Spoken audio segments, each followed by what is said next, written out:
The ocean at dawn is not yet awake in the way it will be by midday. The surface wears a veil of stillness, the horizon a thin line of pearl grey where light bleeds into the water. Beneath that quiet veneer, however, the world is already in motion. Schools of sardines turn like polished coins in the half-light, sea lions begin their restless sorties from rocky haulouts, and kelp forests sway like slow metronomes, their fronds forming green walls that partition the coastal seascape. Here, in this narrow overlap of kelp edge and open blue, the stage is set for one of nature's most precise predators, the great white shark. To speak of the great white as a brute of power alone is to miss the deeper truth. This animal is not simply a scaled-up predator with teeth and muscle. It is, in many ways, a mathematician of water, a geometer of motion, a creature that has evolved to exploit the physics of light, shadow, and contrast in a liquid medium. The shark does not merely attack, it calculates, turning the environment itself into a weapon. When naturalists speak of the geometry of ambush, they are describing an evolutionary art form that has been refined over tens of millions of years. At dawn, the kelp beds offer both opportunity and concealment. The water is stratified in color. Above, the surface catches pale rays from the low sun. Below, the fronds weave shadows. It is here that pinnipeds, seals and sea lions must cross if they are to feed. The sharks wait at the periphery, poised between concealment and exposure. Their favorite hunting ground is not in the densest kelp, where maneuvering is restricted, but just beyond it, where clear water allows a straight-line burst of acceleration. The shark's counter-shaded body, dark grey above, white below, is not a simple camouflage pattern. In these conditions, it creates what biologists call a contrast window. Against the pale glare of the sky, the white belly vanishes. Against the darker depths, the dorsal back dissolves.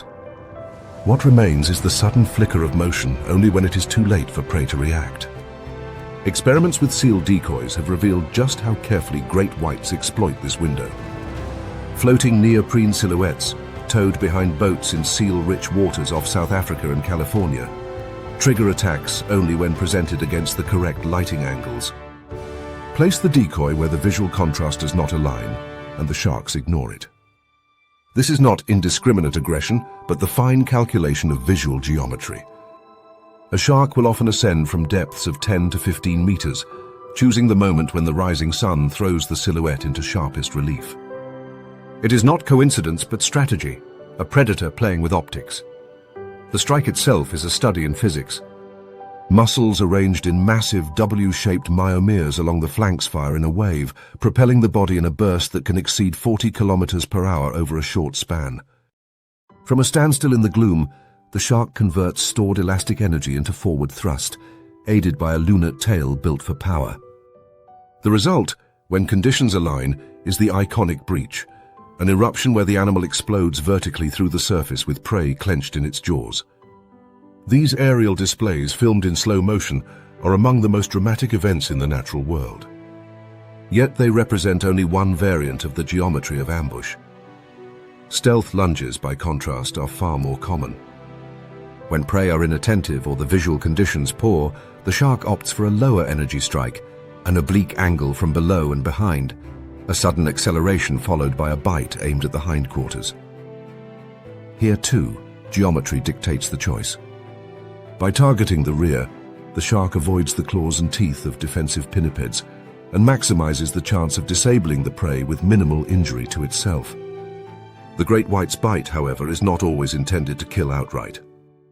Researchers studying bite and release events have documented a diagnostic strategy at play. Many strikes are exploratory, a single crushing bite followed by withdrawal. Embedded teeth, pressure traces on bone, and tissue samples allow the shark to read the prey in ways still being deciphered. The initial bite may be an assessment of size, fat content, or energetic return. Pinnipeds are rich in lipid stores, and a fat-laden seal may yield several times the caloric reward of a leaner one. A mistaken strike on a sea otter or small penguin may not be worth the effort, so the shark releases. It is as though the predator is running a quick calculation, an energetic audit, before deciding whether to pursue or abandon. This method has shaped the shark's reputation as both fearsome and strangely methodical. Unlike the chaotic frenzy of some predatory fish, the great white operates with a precision that borders on surgical. Studies with electronic tags have revealed that individuals patrol thermal highways, narrow bands of water where temperature gradients align with migratory prey routes. Off California, for example, sharks trace invisible corridors where cool upwellings funnel schools of anchovy and mackerel, which in turn draw seals. By remaining in these thermal lanes, sharks conserve energy, riding currents much as raptors ride thermals in the air. Tagging projects have transformed our understanding of this predator's seasonal circuits. Satellite tags and acoustic receivers have shown that great whites do not simply linger in one hunting ground. They oscillate between coastal ambush zones and offshore nurseries, crossing entire ocean basins with apparent purpose. One famed aggregation site off Guadalupe Island revealed a cycle. Sharks hunt pinnipeds near the island during certain months, then vanish into the mid-Pacific Shark Cafe, a pelagic zone where they may engage in courtship, feeding, or both. These migrations underscore the species' role not as a local menace, but as a global architect of marine ecosystems, connecting coasts with open sea. Nursery zones, too, reveal another layer of the geometry. Young great whites, still vulnerable to larger sharks and orcas, inhabit shallower, warmer waters. Here, their early hunting strategies are honed against rays and small bony fish. The geometry of ambush is learned in miniature, a rehearsal for the more dramatic strikes of adulthood. Researchers have traced these juvenile circuits along continental shelves, where protection and prey density allow growth. Such areas are now recognized as conservation priorities, for without them, the species' generational cycle falters. Even within these patterns, individuality persists. Some sharks display preferences for certain hunting methods, favoring stealth lunges over breaches or coastal patrols over pelagic forays. Like skilled hunters in any domain, they seem to develop signatures, personal variations on the geometric theme. This individuality complicates conservation and risk management, reminding us that each shark is not merely a biological unit, but a strategist shaped by both instinct and experience. What emerges then is a picture of the great white not as a monster, nor merely as an efficient predator, but as an animal that embodies the physics of its environment. Its hunting success is inseparable from light angles, current flows, and thermal structure. Its decisions are guided by contrast, geometry, and energy economics. Each breach, each lunge, each bite and release event is a solution to an equation that balances risk, reward, and environmental opportunity. As the sun climbs higher and the glare of morning intensifies, the kelp shadows dissolve and the geometry shifts. Seals grow more cautious, venturing farther offshore where their speed grants advantage. The sharks descend again into deeper water, conserving energy until the angles realign. The ambush is not constant but opportunistic, a play of patience and mathematics that defines the predator's existence. And so the dawn patrol ends not with chaos but with calculation. The great white shark, master of geometry, fades into the blue, its presence felt in the tension of the ecosystem rather than in constant bloodshed. To understand this predator is to understand that ambush is not brutality, but art. An art written in light and shadow, in the physics of water, in the silent mathematics of survival. The sun is already high above the reef, scattering white shafts of light into the blue. Suspended particles shimmer like dust in a cathedral, and shoals of fish move as if caught in invisible drafts of wind. In this shimmering theater, one shape dominates the role of menace without needing to move at all. Long, silver, and needle-straight, the barracuda hovers motionless near the edge of a drop-off, its presence as sharp as a drawn blade left floating in mid-water. To divers, it is unnerving. To prey, it is lethal geometry incarnate. The barracuda is often mistaken for reckless aggression embodied in a streamlined predator, but this assumption misses the subtlety. For all its reputation as a reckless missile of the tropics, the barracuda operates by etiquette, not the kind of manners invented by humans, but a set of rules written into hydrodynamics, sensory biology, and visual illusion. The etiquette of the barracuda is about knowing when to glide and when to ignite, when to scatter a school with shock precision, and when to let them knot themselves in confusion. These rules are the difference between a missed strike and a meal. Seen in clear water, the fish looks almost metallic, its flanks polished to a mirror sheen. This reflective armor does more than conceal. It transforms the barracuda into part of its environment. When sunlight filters down at midday, it strikes the scales at shallow angles and breaks into glare lines, thin streaks of white radiance that flicker and vanish as the fish shifts slightly. Prey fish perceive these flashes not as a body, but as fractured reflections of the water surface itself. Schooling species, especially small herrings and fusiliers, rely heavily on coordinated vision to align with their neighbors. The presence of a silver predator within their school creates a paradox, a shape that reflects them back upon themselves, blurring the boundary between hunter and hunted. The barracuda exploits this paradox with precision. It rarely charges headlong into the heart of a school in blind attack. Instead, it glides silently along the perimeter, using its lateral line, a sensory array of neuromasts tuned to vibrations, to map the chaotic wave of fin beats around it. The school's own panicked adjustments become information. By sensing where the density is greatest or where gaps begin to form, the barracuda times its burst. With a single flex of its muscular trunk, the predator switches from glide to missile, reaching speeds of nearly 50 kilometers per hour in short spurts. The acceleration is so sudden that prey often freeze, their nervous systems momentarily paralyzed by the shockwave of pressure change rippling from the predator's movement. This is not intimidation, but physics. A wall of displaced water strong enough to interfere with the lateral line of prey, disorienting them for the critical instant before the strike. The strike itself is executed with surgical economy. The jaws of the barracuda, lined with razor-sharp teeth that interlock like a pair of shears, are capable of slicing through flesh and bone with alarming efficiency. But equally remarkable is how rarely the predator misses its mark. Studies observing barracuda in reef channels note that they often select a single target at the edge of the school rather than plunging into the center.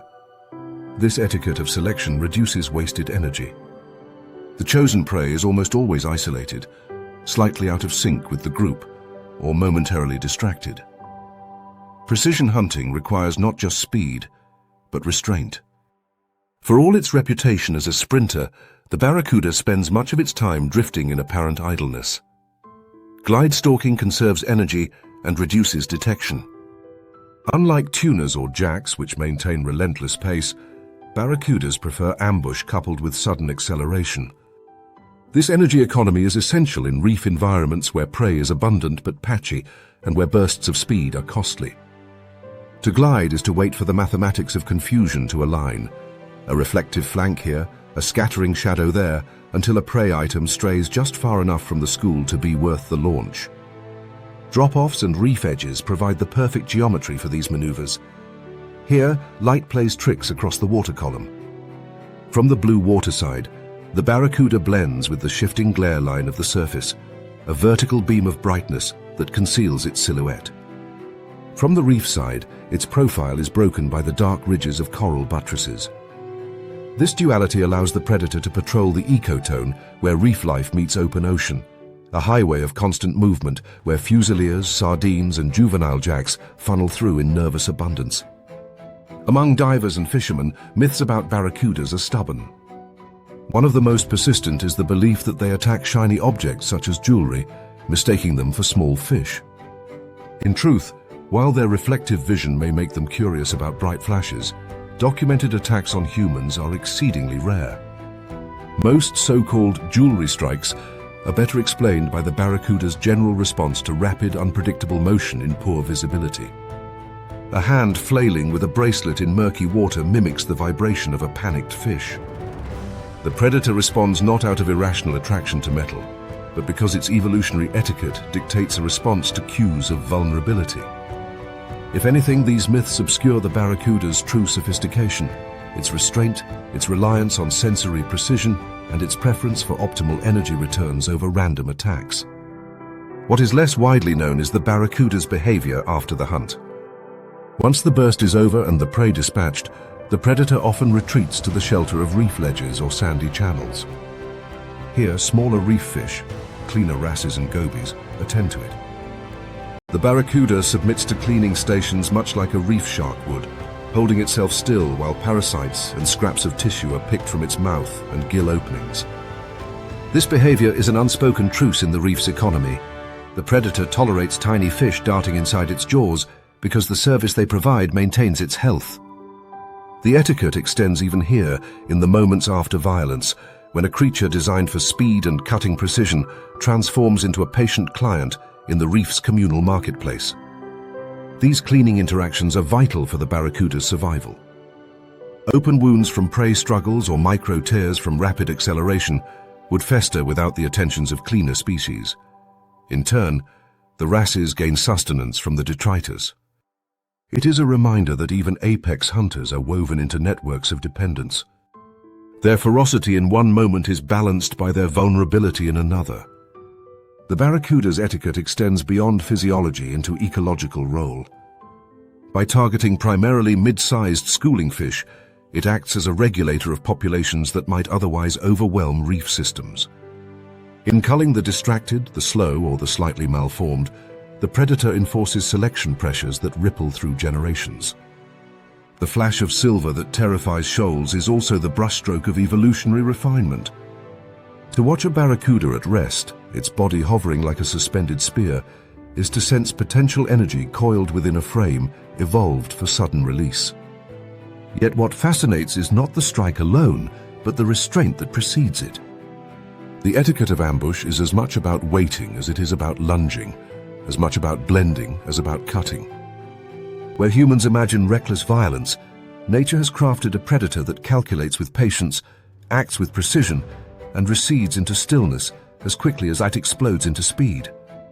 When the school disperses and the glare lines shift with the turning sun, the barracuda glides away into deeper water, its silver flanks dissolving into the mirrored haze of the sea. It leaves behind not chaos but order, the silent imprint of etiquette written in light and motion. The open ocean seems empty to the human eye, but beneath the surface lies a vertical frontier few creatures dare to cross. Sunlight barely penetrates the upper few hundred meters, and below that, darkness takes hold. It is a kingdom of pressure, where each descent brings crushing weight and cold that chills even steel.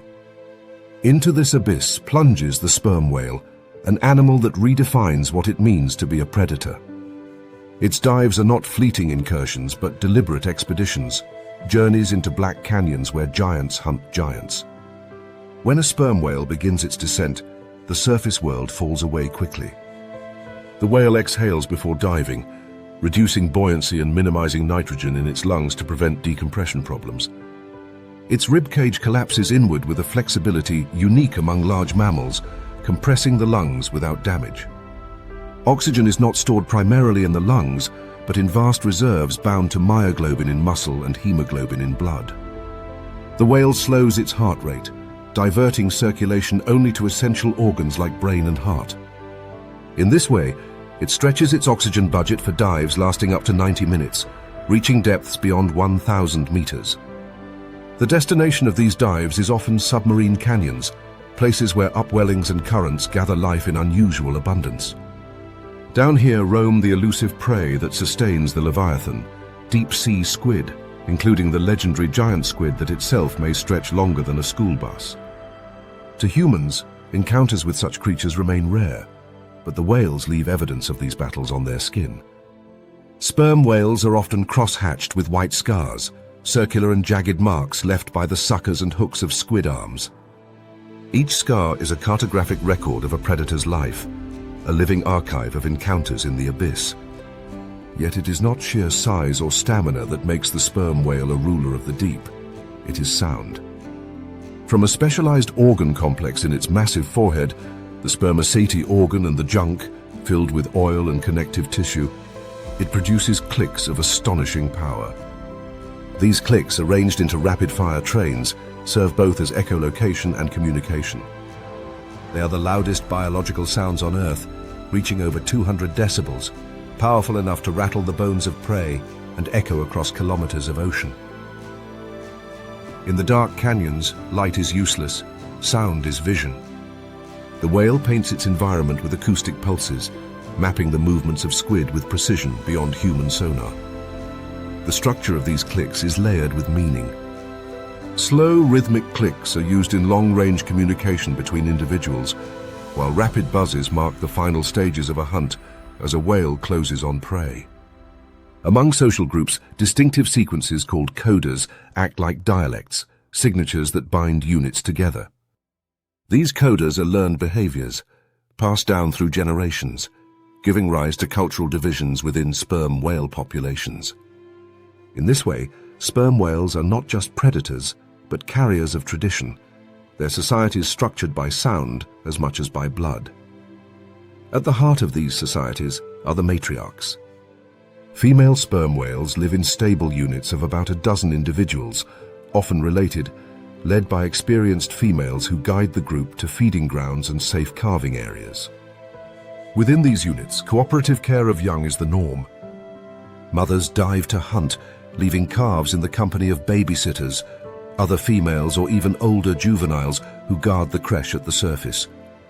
Such alloparental care allows mothers to hunt without risk to their young and ensures calves are raised within a community of teachers. Knowledge of migration routes, of dangers, of hunting techniques is shared across generations, embedding survival not only in genes but in culture. Males, by contrast, leave these units as adolescents, wandering widely and eventually joining loose bachelor groups or living solitary lives. As they age, some return to high latitudes, growing to massive sizes that dwarf their female relatives. It is often these males that bear the most dramatic scars from battles with giant squid, evidence of lives spent in the deepest trenches of the sea. For humans, the presence of sperm whales has long been double-edged. In the age of whaling, their spermaceti oil was a prized commodity, fueling lamps and lubricating machinery. Hunting drove populations to collapse, particularly in the 19th and early 20th centuries. Although commercial whaling has ceased in most parts of the world, the echoes of this exploitation remain.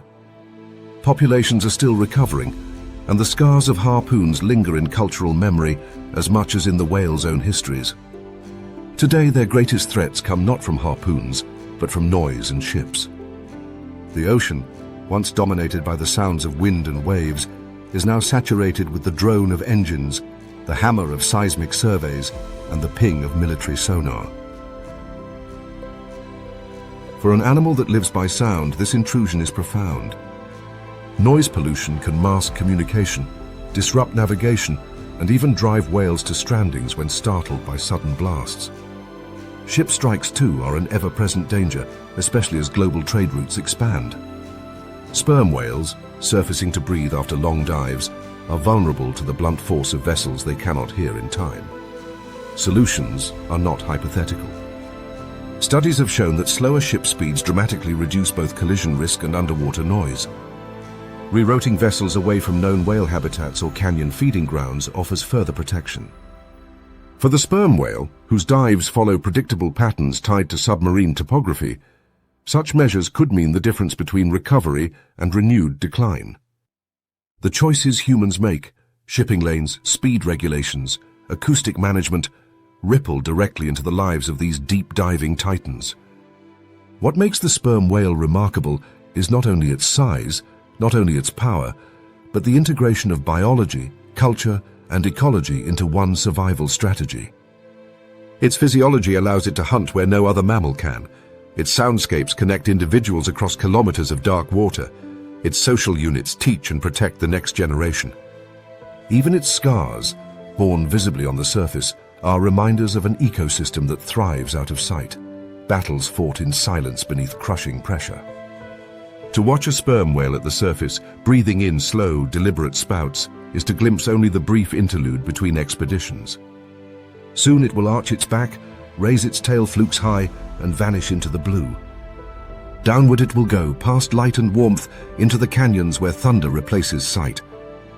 It will descend not as an intruder, but as a sovereign, armed with the loudest voice in nature and the patience to wait in silence until the abyss yields its prey. And when it rises again, lungs refilled, scars glinting in the sun, it will carry with it more than squid flesh. It will carry the memory of battles, the echoes of clicks that knit families together, and the enduring reminder that even in the deepest reaches of the planet, life finds a way not only to survive but to thrive through cooperation, adaptation, and sound. Along the ragged seam where ocean meets land, the soundscape changes. The steady hush of surf is punctuated by barks, bellows, and the restless shuffle of bodies. The rookery is alive with seals, hundreds of them draped over rocks or sprawled across ice floes like animated punctuation marks on the coastline. What looks at first like chaotic crowding is, in fact, a tapestry woven with rules, hierarchies, and negotiations.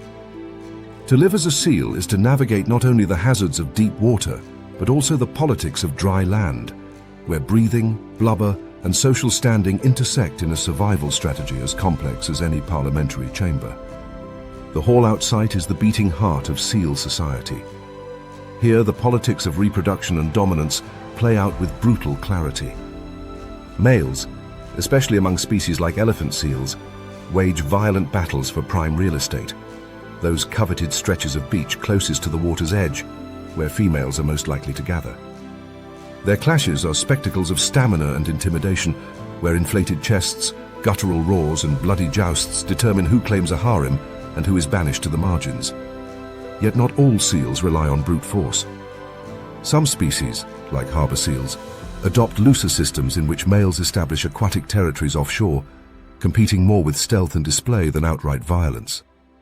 In both cases, politics is as much about posturing as about power. The rookery becomes a theatre of evolutionary strategies, each tuned to maximize reproductive success in environments that swing between abundance and scarcity. For pups born into this noisy stage, survival begins with blubber. In the cold air of subpolar coasts or the ice sheets of the Arctic, warmth is the first currency of life. Seal mothers produce milk astonishingly rich in fat, sometimes exceeding 50% lipid content, transforming pups into buoyant barrels of energy within weeks. This fat is not merely insulation. It is oxygen storage for future dives, a reserve of calories for fasting periods, and the very material of growth. Blubber is what allows a young seal to bridge the gap between helpless pup and independent hunter. The mothers invest heavily, often fasting themselves while nursing, depleting their own reserves to give their young a fighting chance. Once weaned, pups are thrust abruptly into independence, expected to master diving and hunting with little more than instinct and a rapidly thickening layer of fat. Underwater, seals reveal a different kind of sophistication. Their vibrissae, long, sensitive whiskers, are tuned to a level of detection so refined that they can trace the turbulence left by a swimming fish minutes after it has passed. Each whisker is shaped to suppress self-generated vibrations, allowing only external disturbances to be detected. This hydrodynamic tracking system turns the ocean into a readable script of vortices and eddies. Even in darkness or murky water, a seal can follow the fading footprints of prey, steering through invisible trails of turbulence until the fish itself comes into view. In evolutionary terms, these whiskers are weapons as valuable as claws or teeth.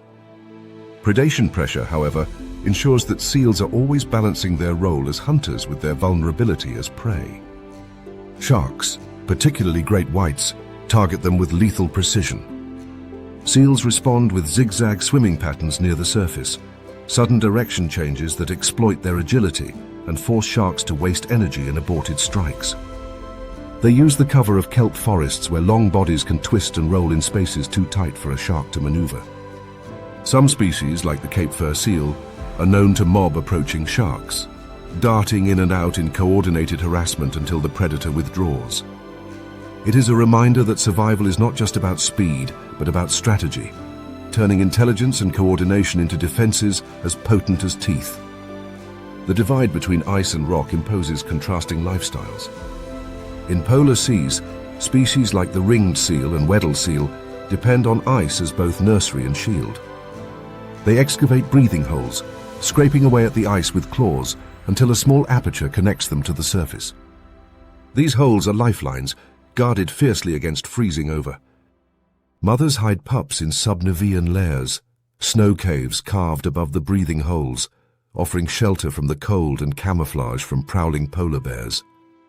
On rocky coasts, by contrast, seals must rear young in the open. Here, the threat comes less from stealthy bears than from exposure to storms, trampling in crowded rookeries or human disturbance. The politics of space becomes urgent, with mothers fending off intruding neighbors while keeping pups from being crushed in the dense throng. Each environment imposes different costs and solutions, yet both converge on the same truth. The rookery is both sanctuary and hazard. Entanglement has become an increasingly visible hazard, one that has nothing to do with natural cycles and everything to do with human debris. Nets, lines, and plastic packing straps drift into seal habitats, wrapping around necks or flippers and cutting into blubber as the animal grows. Individuals with deep scars are seen with alarming frequency, their survival dependent on whether they can shed the burden before infection sets in. Yet stories of successful intervention exist. Rescue groups in regions like California or South Africa have devised long-handled cutting tools, sometimes mounted on poles or even drones, to free entangled seals without direct capture. Fishermen in some areas are experimenting with biodegradable nets that disintegrate after months, reducing ghost gear that would otherwise entrap countless animals. These fixes are incremental, but they mark the beginning of a human response to a problem humans created. Seal politics extend beyond land hierarchies into the very rhythms of migration and foraging. Some species remain coastal, feeding within a few dozen kilometers of their rookeries, while others, like northern fur seals, range thousands of kilometers offshore on seasonal migrations. These journeys demand precise oxygen budgeting. Before diving, seals exhale partially, collapsing their lungs to reduce nitrogen absorption and avoid decompression sickness. Oxygen is stored in blood and muscle, much like whales, though on a smaller scale. Their dives, often lasting several minutes, are calibrated exercises in restraint. Heart rates plummet, muscles switch to anaerobic metabolism when oxygen runs low, and non-essential organs receive only a trickle of blood. Every dive is a negotiation between hunger and suffocation, a calculated risk repeated dozens of times each day. What seals remind us is that survival in the marine realm is never one-dimensional. They are at once hunters and hunted, social negotiators and solitary divers, creatures of air and water bound by the politics of both. Their blubber is a library of survival strategies, recording fasting periods, insulating against chill and fueling endurance. Their whiskers are instruments of exquisite perception, turning invisible water into maps. Their societies balance cooperation with competition, teaching us that even among pinnipeds, politics is as much a survival strategy as physiology. As the tide rises over the rookery and the surf pushes closer to the huddled bodies, a ripple of motion spreads. Seals slip into the water, their awkward waddles on land transforming into fluid arcs of grace. Within moments, the bellowing chaos gives way to silence, broken only by the rush of currents and the sharp crack of fish scales against water. On land, they live by hierarchy and blubber reserves. Underwater, by whiskers and breath-holding prowess. The two worlds are inseparable, and only by mastering both can a seal hope to thrive. And so, the rookery endures, a place where the politics of space, the wealth of blubber, and the shared duty of breath are negotiated daily. In this convergence of land and sea, seals embody resilience, carrying lessons written in whisker trails, fat stores, and the cries of pups sheltered against storm and predator alike. They remind us that survival in nature is rarely about domination alone. It is about balance between oxygen and hunger, warmth and exposure, community and competition. It is about learning the rules of breath, blubber and politics, and playing them with the patience of a creature that has thrived at the boundary of two worlds for millions of years. The Arctic coast is a world of contrasts, blinding white ice ridges scattered across a grey, heaving sea, punctuated by the guttural chorus of animals too massive to ignore. On a drifting floe or a low gravel spit, walruses gather in astonishing numbers. From a distance, they resemble boulders scattered on the ice, but up close the rookery is alive with restless motion. Huge bodies shifting against one another, tusks flashing in the low sun, calves bleating amid the deep bellows of their elders.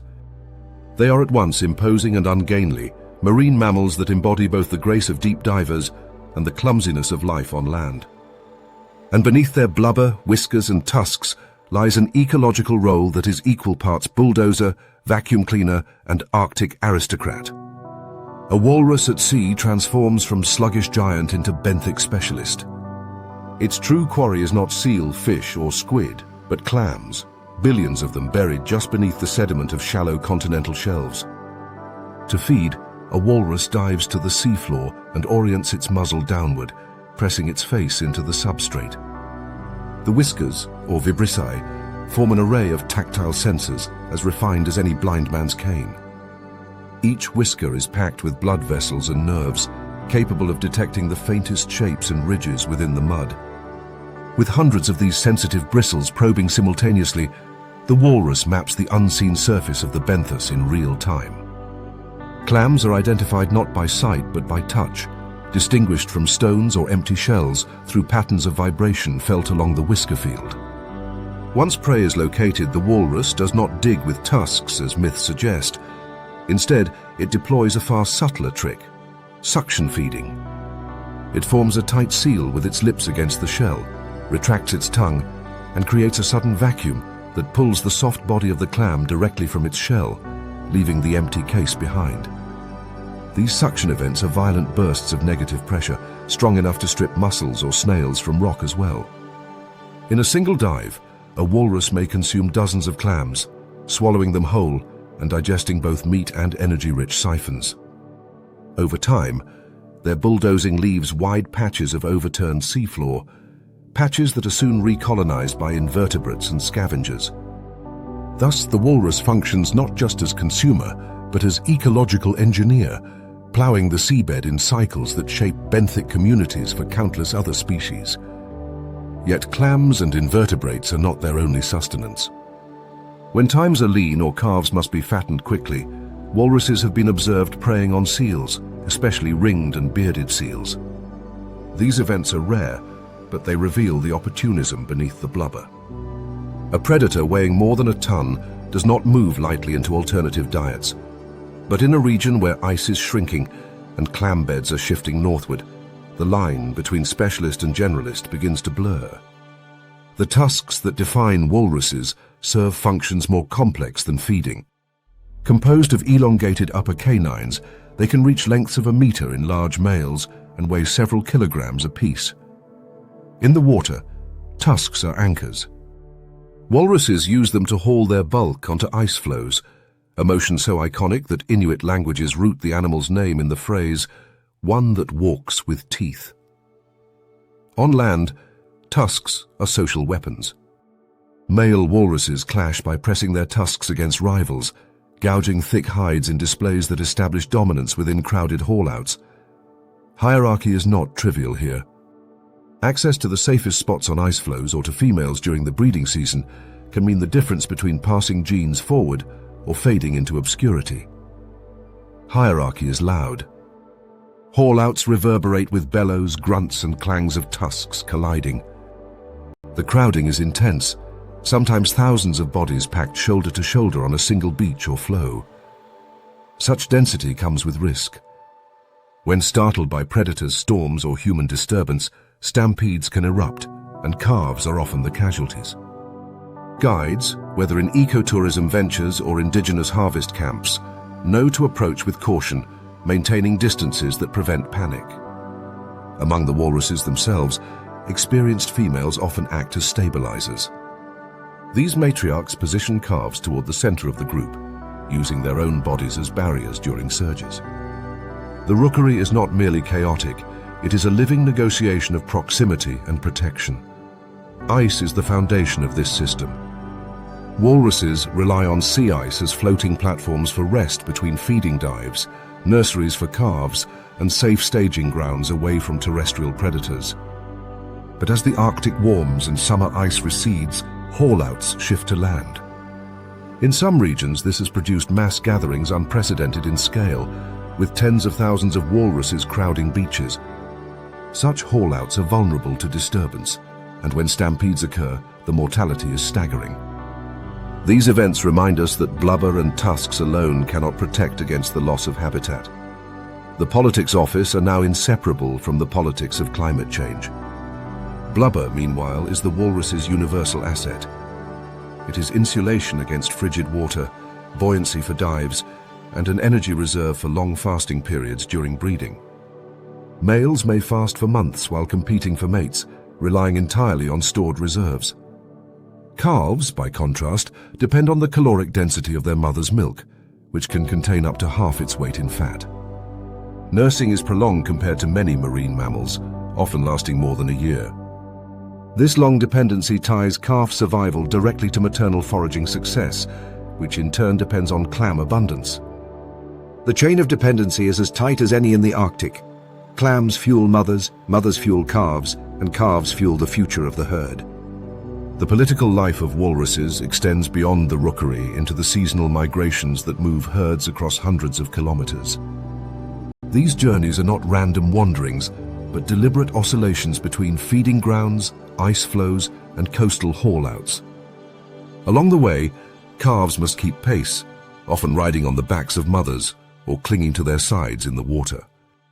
The survival of each calf is measured in synchrony, in its ability to stay with the herd without exhausting itself, in its mother's ability to protect and feed it, and in the group's ability to maintain cohesion against storms and predators. Entanglement, as with seals, is an increasing hazard. Nets and debris drifting into Arctic waters ensnare tusks and flippers alike, creating lethal handicaps.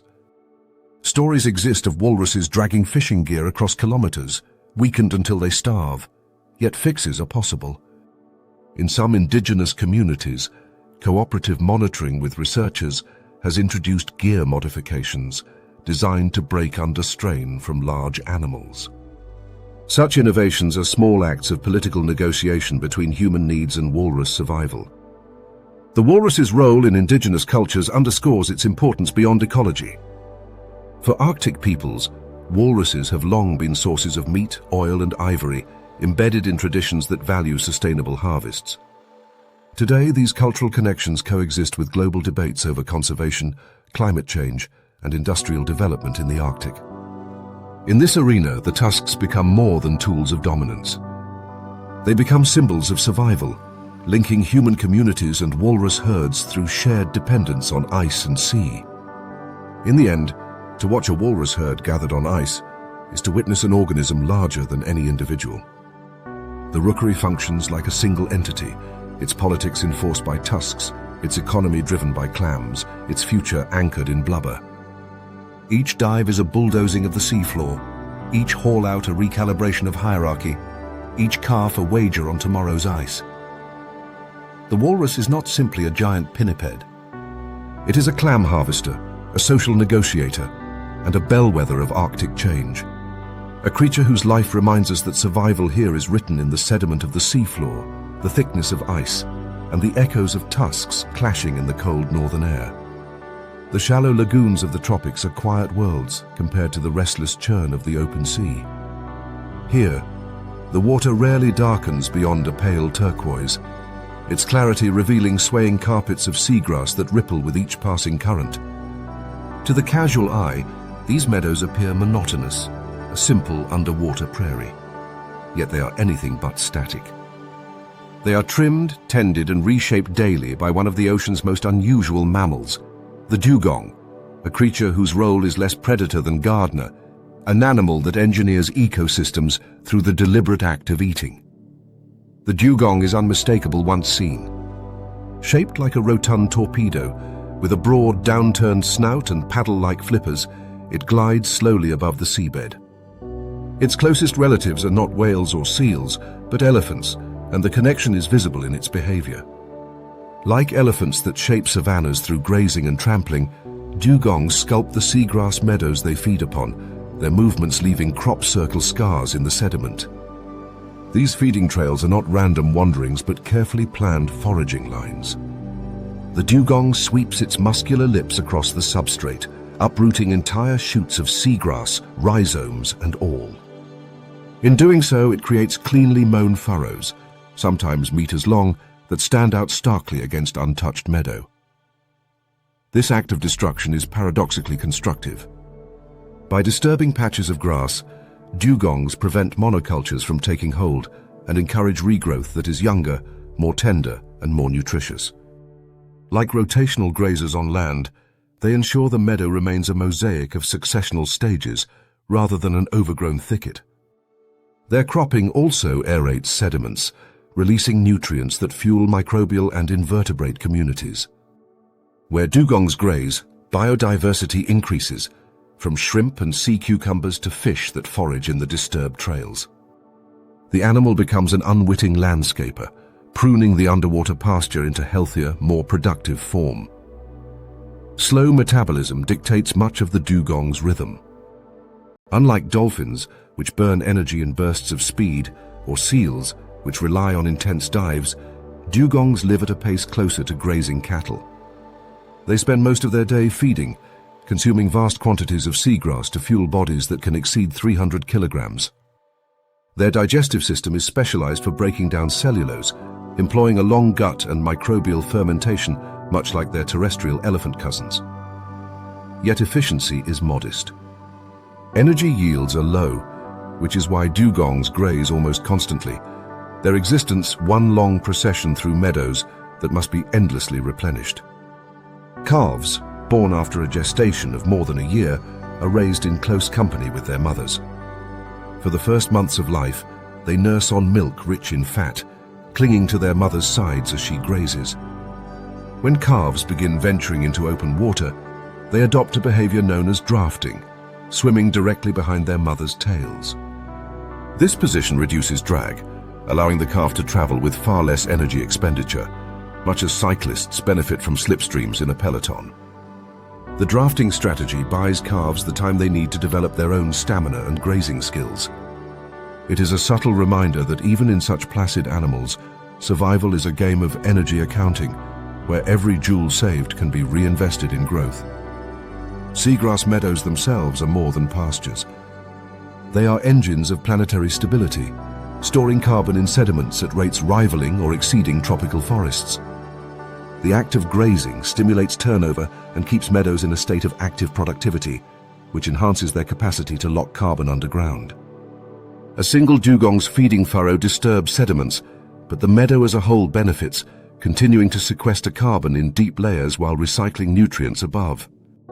In this sense, the dugong is both consumer and climate ally, its appetite indirectly helping to maintain one of the world's most efficient carbon sinks. Remove the gardener and meadows stagnate, grow coarse, and may even collapse under algae blooms and sedimentation. The threats to dugongs come less from predators than from humans. Natural enemies are few. Large sharks may occasionally take calves, but adults are formidable in size and travel in shallow waters where ambush is difficult. The real hazard comes from boat strikes. Dugongs surface slowly and spend long hours grazing just beneath shallow channels, putting them directly in the path of fast-moving vessels. Propeller injuries, often visible as long scars across their backs, are tragically common. Many do not survive the initial strike. Others carry wounds that impair mobility and foraging for the rest of their lives. In regions with high boat traffic, dugong populations decline not from lack of food, but from the churn of propellers. Solutions exist, though they require human will. Propeller guards, metal cages that enclose spinning blades, can dramatically reduce fatal injuries, yet adoption is inconsistent. In some sanctuaries, speed restrictions in seagrass-rich bays have been introduced, giving dugongs time to surface and avoid collisions. Acoustic alerts are under experimentation, designed to warn animals of approaching engines. These interventions are not luxuries, but necessities for a species whose reproduction is slow and whose populations cannot quickly rebound from adult mortality. The social life of dugongs is quieter than that of their pinniped or cetacean counterparts. They do not form vast colonies like seals, nor coordinated pods like dolphins. Instead, they gather loosely where seagrass is abundant, forming temporary herds of a dozen or more individuals. Courtship, however, can be dramatic. Males compete with tusk-like incisors, small ivory protrusions used in jousting displays that leave scars on rivals and females alike. These scars, far from disfigurement, are part of the dugong's record, markers of social encounters etched into skin. Females may mate with multiple males, and the social structure remains fluid, more a network of overlapping interactions than a rigid hierarchy. Despite their size and importance, dugongs often pass unnoticed by the human gaze. Their dives are shallow, their surfacings discreet, their lives lived at the slow rhythm of tides and meadows. Yet their ecological imprint is vast. Without them, seagrass systems lose a key grazer, sediments compact, and carbon cycling slows. With them, meadows remain dynamic and diverse, fueling fisheries that sustain human communities as well. To safeguard dugongs is to safeguard the underwater gardens that stabilize coastlines, feed countless species, and buffer the climate. As evening light fades and the turquoise lagoon turns indigo, dugongs continue their quiet work. Calves draft faithfully behind mothers, whiskers stir sediment in search of shoots, and feeding trails grow across the meadow like calligraphy on the seafloor. They do not breach like whales or bellow like walruses. Their presence is measured instead in the patterns they leave behind, the crop circles of a gardener tending an invisible pasture. And in those patterns lies a lesson that not all power in the ocean is violent, not all survival is written in speed or tooth. Sometimes the most profound influence belongs to those who move slowly, eat constantly, and by doing so, hold entire ecosystems in balance.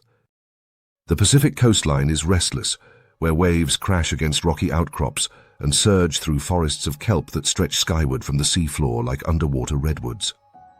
The water is cold here, often bone-chillingly so, and few mammals can linger in it for long without insulation of blubber or flight to shore. Yet among the drifting canopies of kelp, sea otters thrive, weaving through the fronds with a buoyant playfulness that belies their ecological importance. These small carnivores are more than curious divers.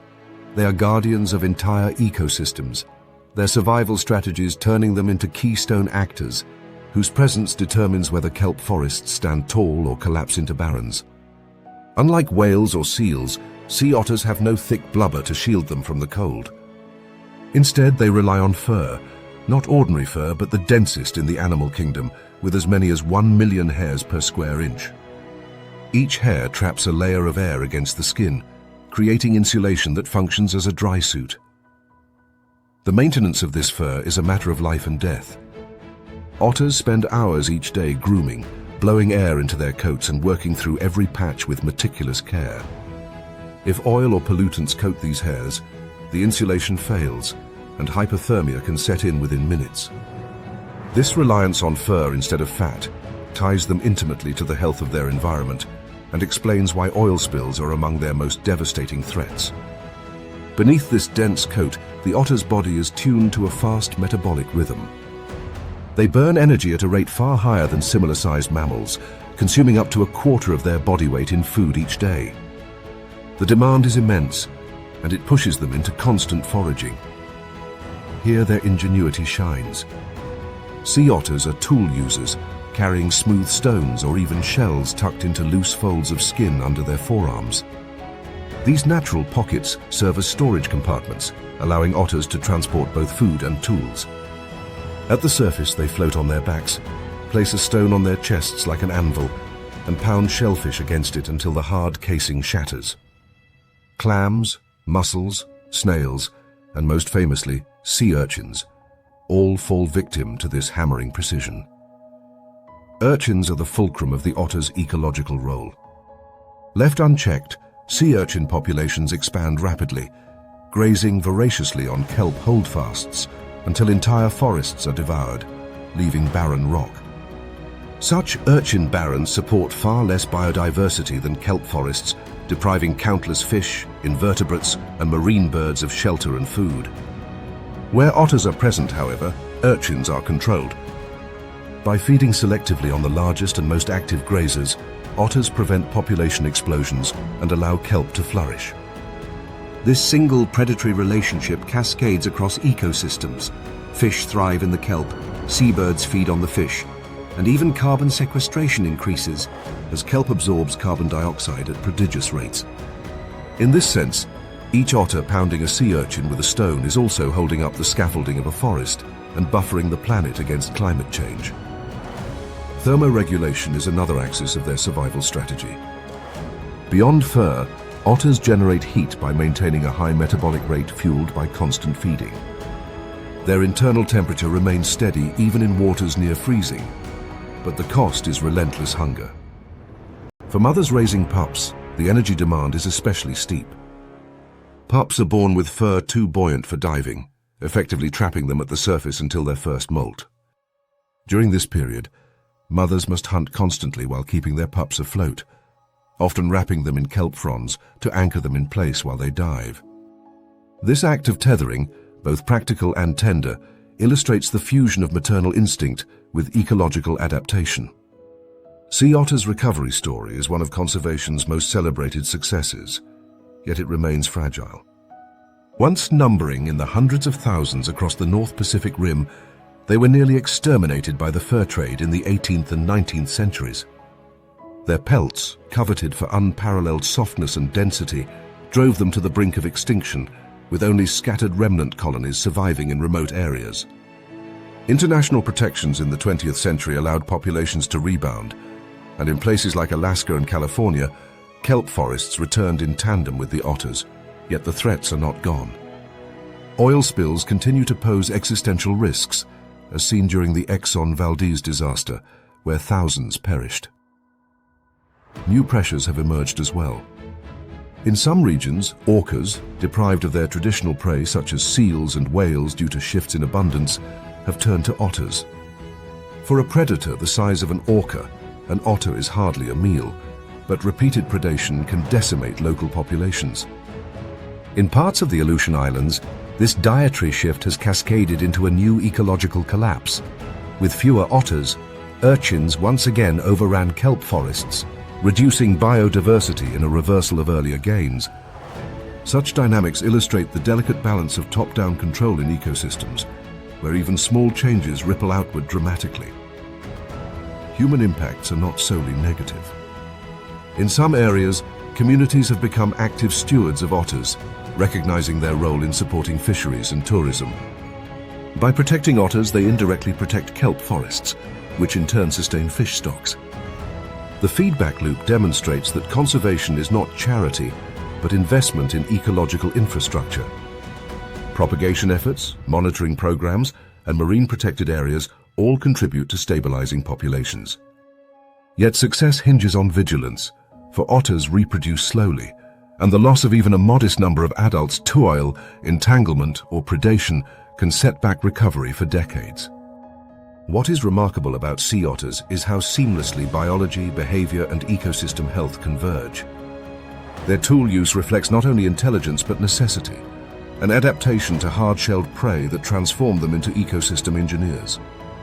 Their fur is both their greatest strength and vulnerability, insulating them against cold but leaving them defenseless against oil. Their predation on urchins demonstrates how one species can regulate entire forests. Their recovery reveals both the resilience of nature and the fragility of progress.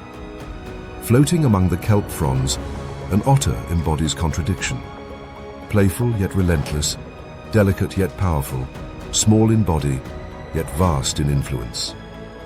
Watching one hammer open a clam with a stone is to see evolution's ingenuity at work. But watching the forest it protects sway in the currents is to understand that the otter's role extends far beyond its own survival. It is a guardian not by intent but by consequence, a bodyguard of kelp forests whose labor sustains worlds of life unseen by most eyes. As dusk falls and the canopy of kelp darkens with the fading sun, the otters continue their quiet vigil. Mothers cradle pups on their bellies, juveniles roll and spin in play, and adults dive again and again to harvest the seabed. The kelp stands tall around them, vibrant and full of fish, because the bodyguard is on duty. Without them, the forest would collapse. With them, it flourishes. And so the sea otter, with its stone anvil, its fur coat, and its endless appetite, remains one of the most vital guardians of the coastal sea. The southern oceans are a theater of extremes. Here, ice grips the sea in sprawling sheets. Winds lash across the horizon at speeds unmatched anywhere else on Earth, and water temperatures hover at the edge of freezing.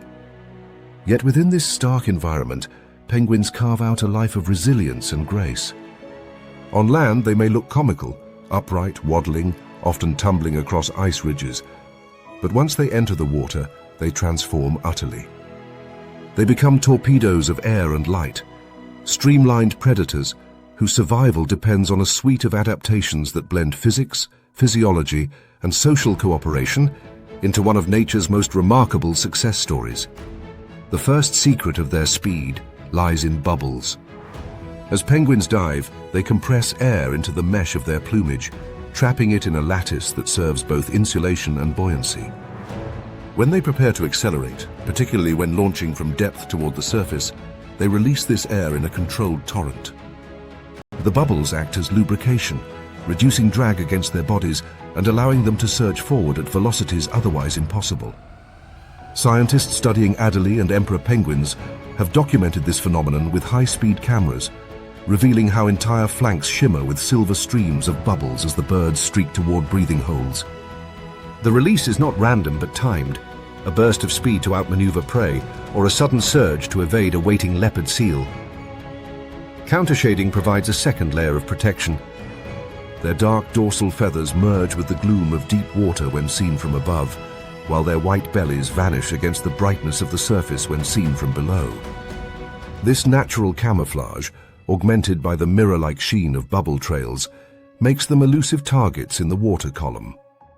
Even their eyes are tuned to handle extremes, shifting sensitivity between the bright glare above ice and the dim blue beneath. Penguins, unlike many birds, have flattened corneas, allowing sharp focus underwater. Vision and camouflage combine to make them both hunters and ghosts, invisible until they strike. The prey they pursue is small yet abundant: krill, tiny crustaceans that swarm beneath ice edges in billions.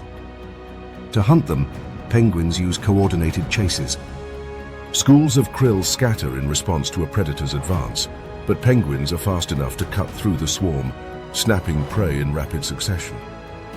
They swallow krill whole, often consuming thousands in a single foraging trip. In regions where krill are especially dense, penguins act as regulators, preventing population surges that could unbalance planktonic ecosystems. Their role here is more than consumption. It is participation in one of the planet's largest nutrient cycles, recycling energy upward through food webs that sustain whales, seals, and seabirds alike. The pursuit often extends under the ice, where penguins navigate labyrinths of frozen ceilings with astonishing precision. In these dim spaces, air bubbles cling beneath ice sheets like silver highways, marking routes back to breathing pockets. Penguins use these markers, resurfacing repeatedly in the same holes during extended foraging bouts. Their ability to memorize and navigate complex ice landscapes is not trivial. One wrong turn could mean drowning, yet their survival rates reveal mastery. Memory, spatial awareness, and the physics of bubble lubrication converge in hunts that balance risk and reward at the margins of survivability. On land, penguin life is no less demanding. Colonies stretch across ice and rock in the tens of thousands, their collective voices rising into a cacophony that can be heard kilometers away. Navigation in this din requires individual recognition. Each penguin has a unique call, a vocal signature that mates and chicks learn to identify amid the chaos. Returning parents, bellies swollen with krill, locate their offspring not by sight alone, but by acoustic cues.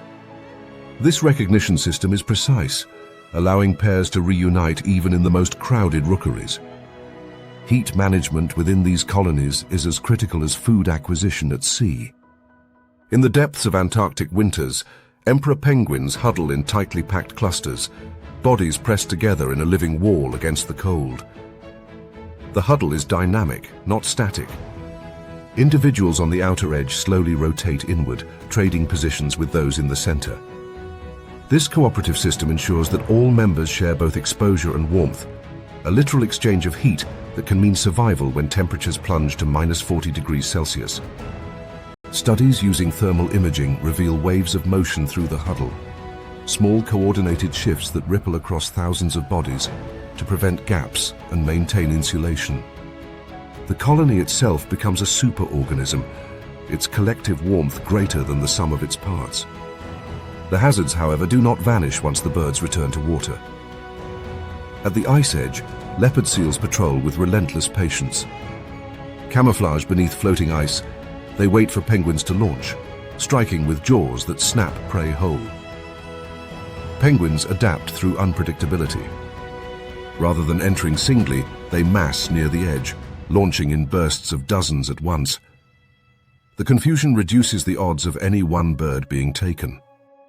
Underwater, they zigzag rapidly, releasing bubble trails at odd intervals to obscure their paths. Some even feign surfacing before diving again, forcing seals to reveal themselves prematurely. It is a high-stakes game of reflexes, predator against predator, with the margin between death and escape measured in fractions of a second. Beyond survival, penguins are also architects of nutrient cycles. Their guano, produced in prodigious quantities at colonies, fertilizes both land and sea, delivering nitrogen and phosphorus that enrich surrounding ecosystems. On rocky islands, these deposits sustain lichens, mosses, and even nesting seabird populations. In coastal waters, runoff from colonies fuels plankton blooms, reinforcing the base of the food chain that penguins themselves depend upon. Thus, their role is cyclical: consumers of krill, prey for seals and orcas, and inadvertent farmers of plankton. Yet despite their resilience, penguins face shifting threats. Climate change alters ice patterns, shrinking the stable platforms emperors need for breeding. Krill populations fluctuate with ocean warming and human fisheries, forcing longer foraging trips and reducing chick survival. Oil spills, though rarer in polar seas, remain catastrophic when they occur, coating feathers and destroying insulation. Even the subtle increase in ship traffic along polar routes brings noise, disturbance, and risk of pollution into once isolated habitats. The very adaptations that made penguins masters of their environment now tie them to fragile systems that are changing faster than they can adapt. Still, their endurance is undeniable.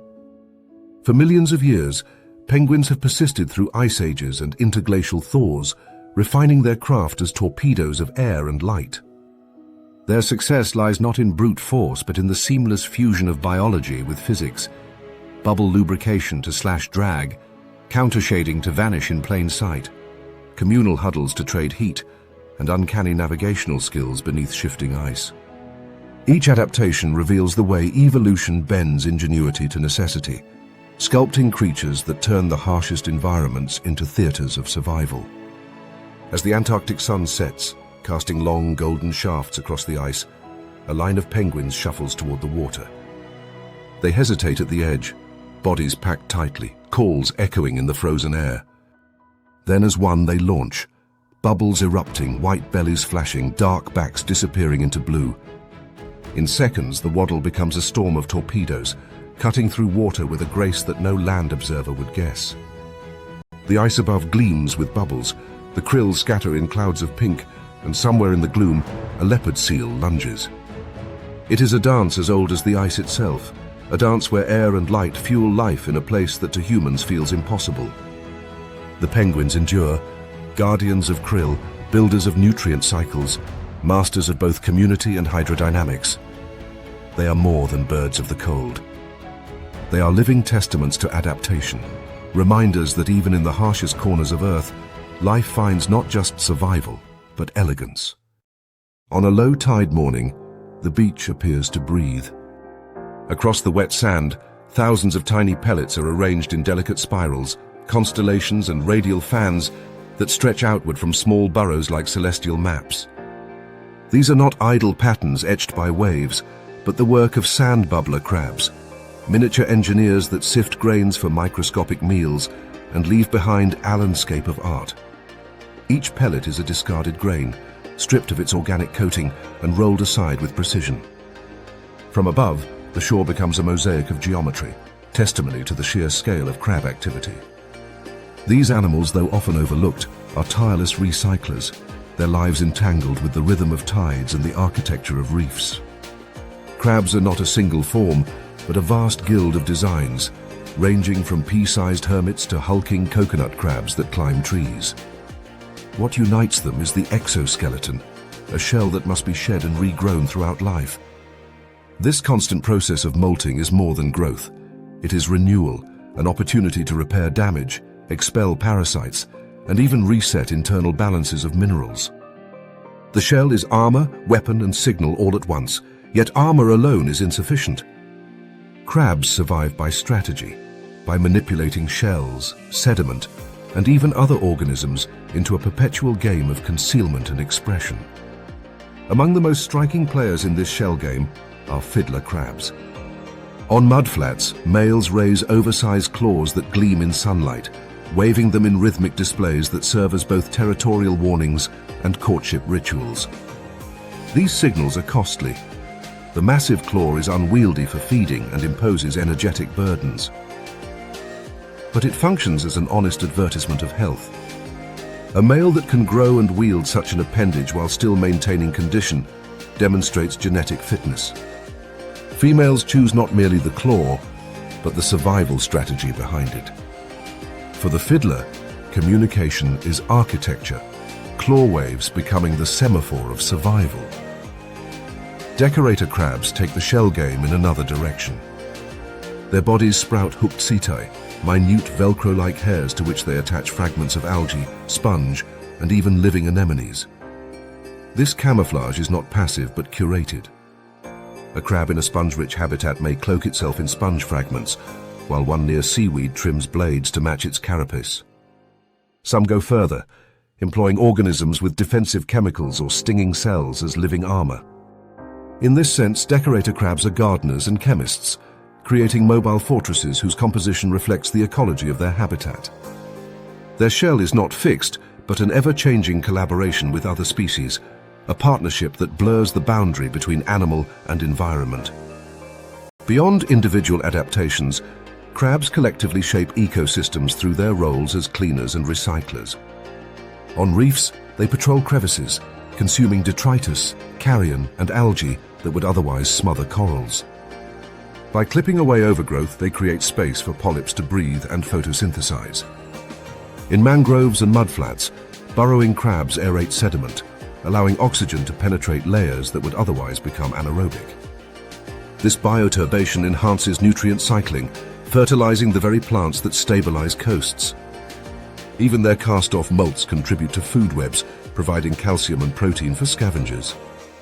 Without crabs, many coastal systems would clog, stagnate, and lose the diversity that depends on continual cleaning. Their influence begins long before adulthood.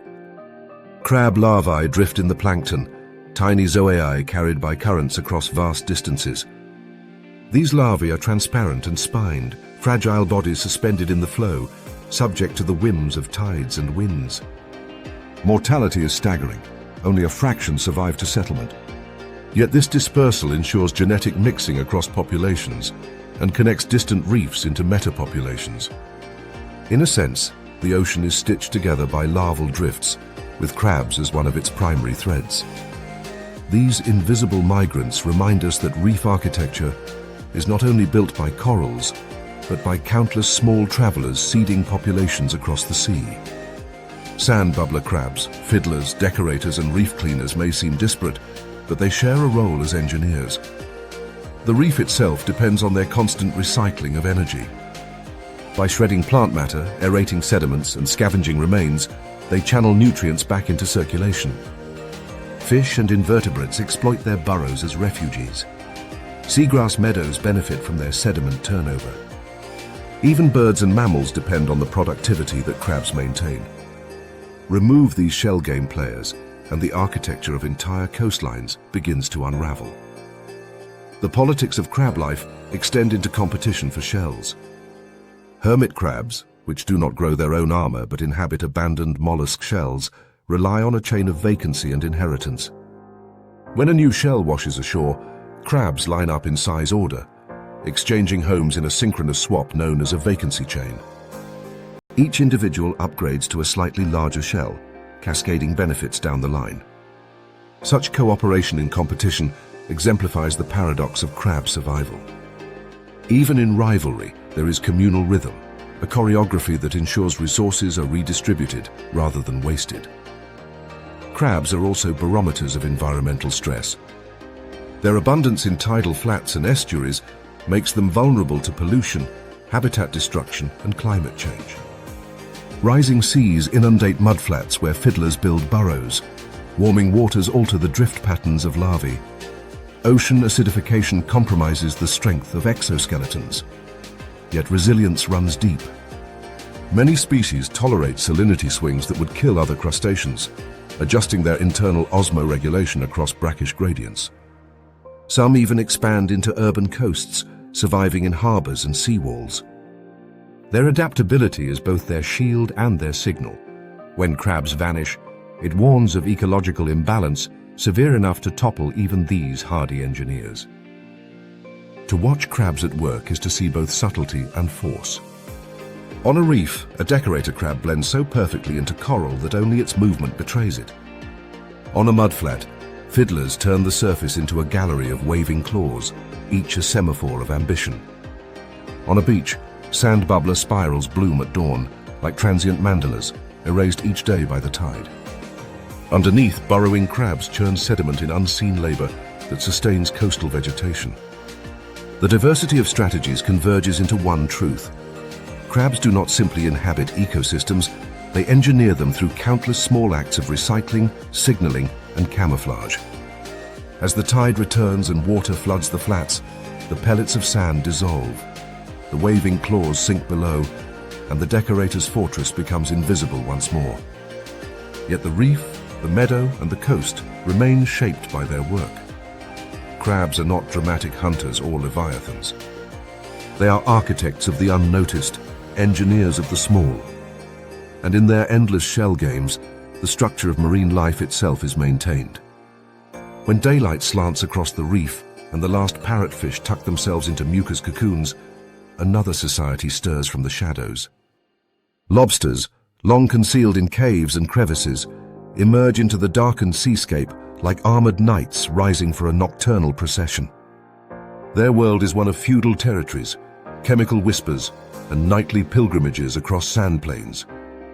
They are not kings in the sense of grandeur, but monarchs of persistence, ruling the benthic night with rituals as old as the reef itself. By day, lobsters are masters of invisibility. Wedged into cracks, their armored tails pressed against limestone walls, only the curve of antennae reveals their presence. These dens are not random shelters but carefully defended estates. Large males often dominate prime crevices, holding court in feudal arrangements where size and strength dictate tenure.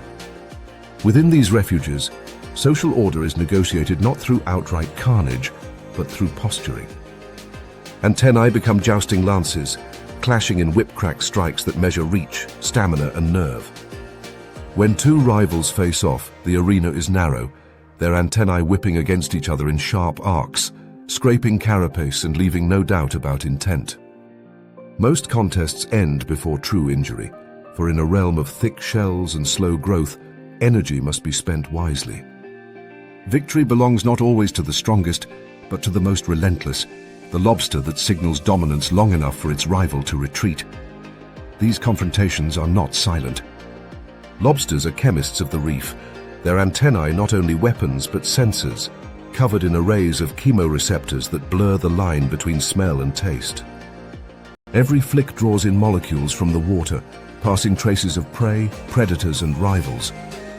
They can detect the scent of injured conspecifics, an early warning of danger. They can taste the chemical plume of a decaying fish carried by currents, steering their foraging across meters of dark water. They can even pass the pheromones of mating readiness, subtle cues that govern reproductive timing. For lobsters, chemistry is language, and the water itself is their medium of conversation. At night, the crevice feudalism dissolves into collective movement. Lobsters leave their dens in single file, following invisible scent trails across sand flats.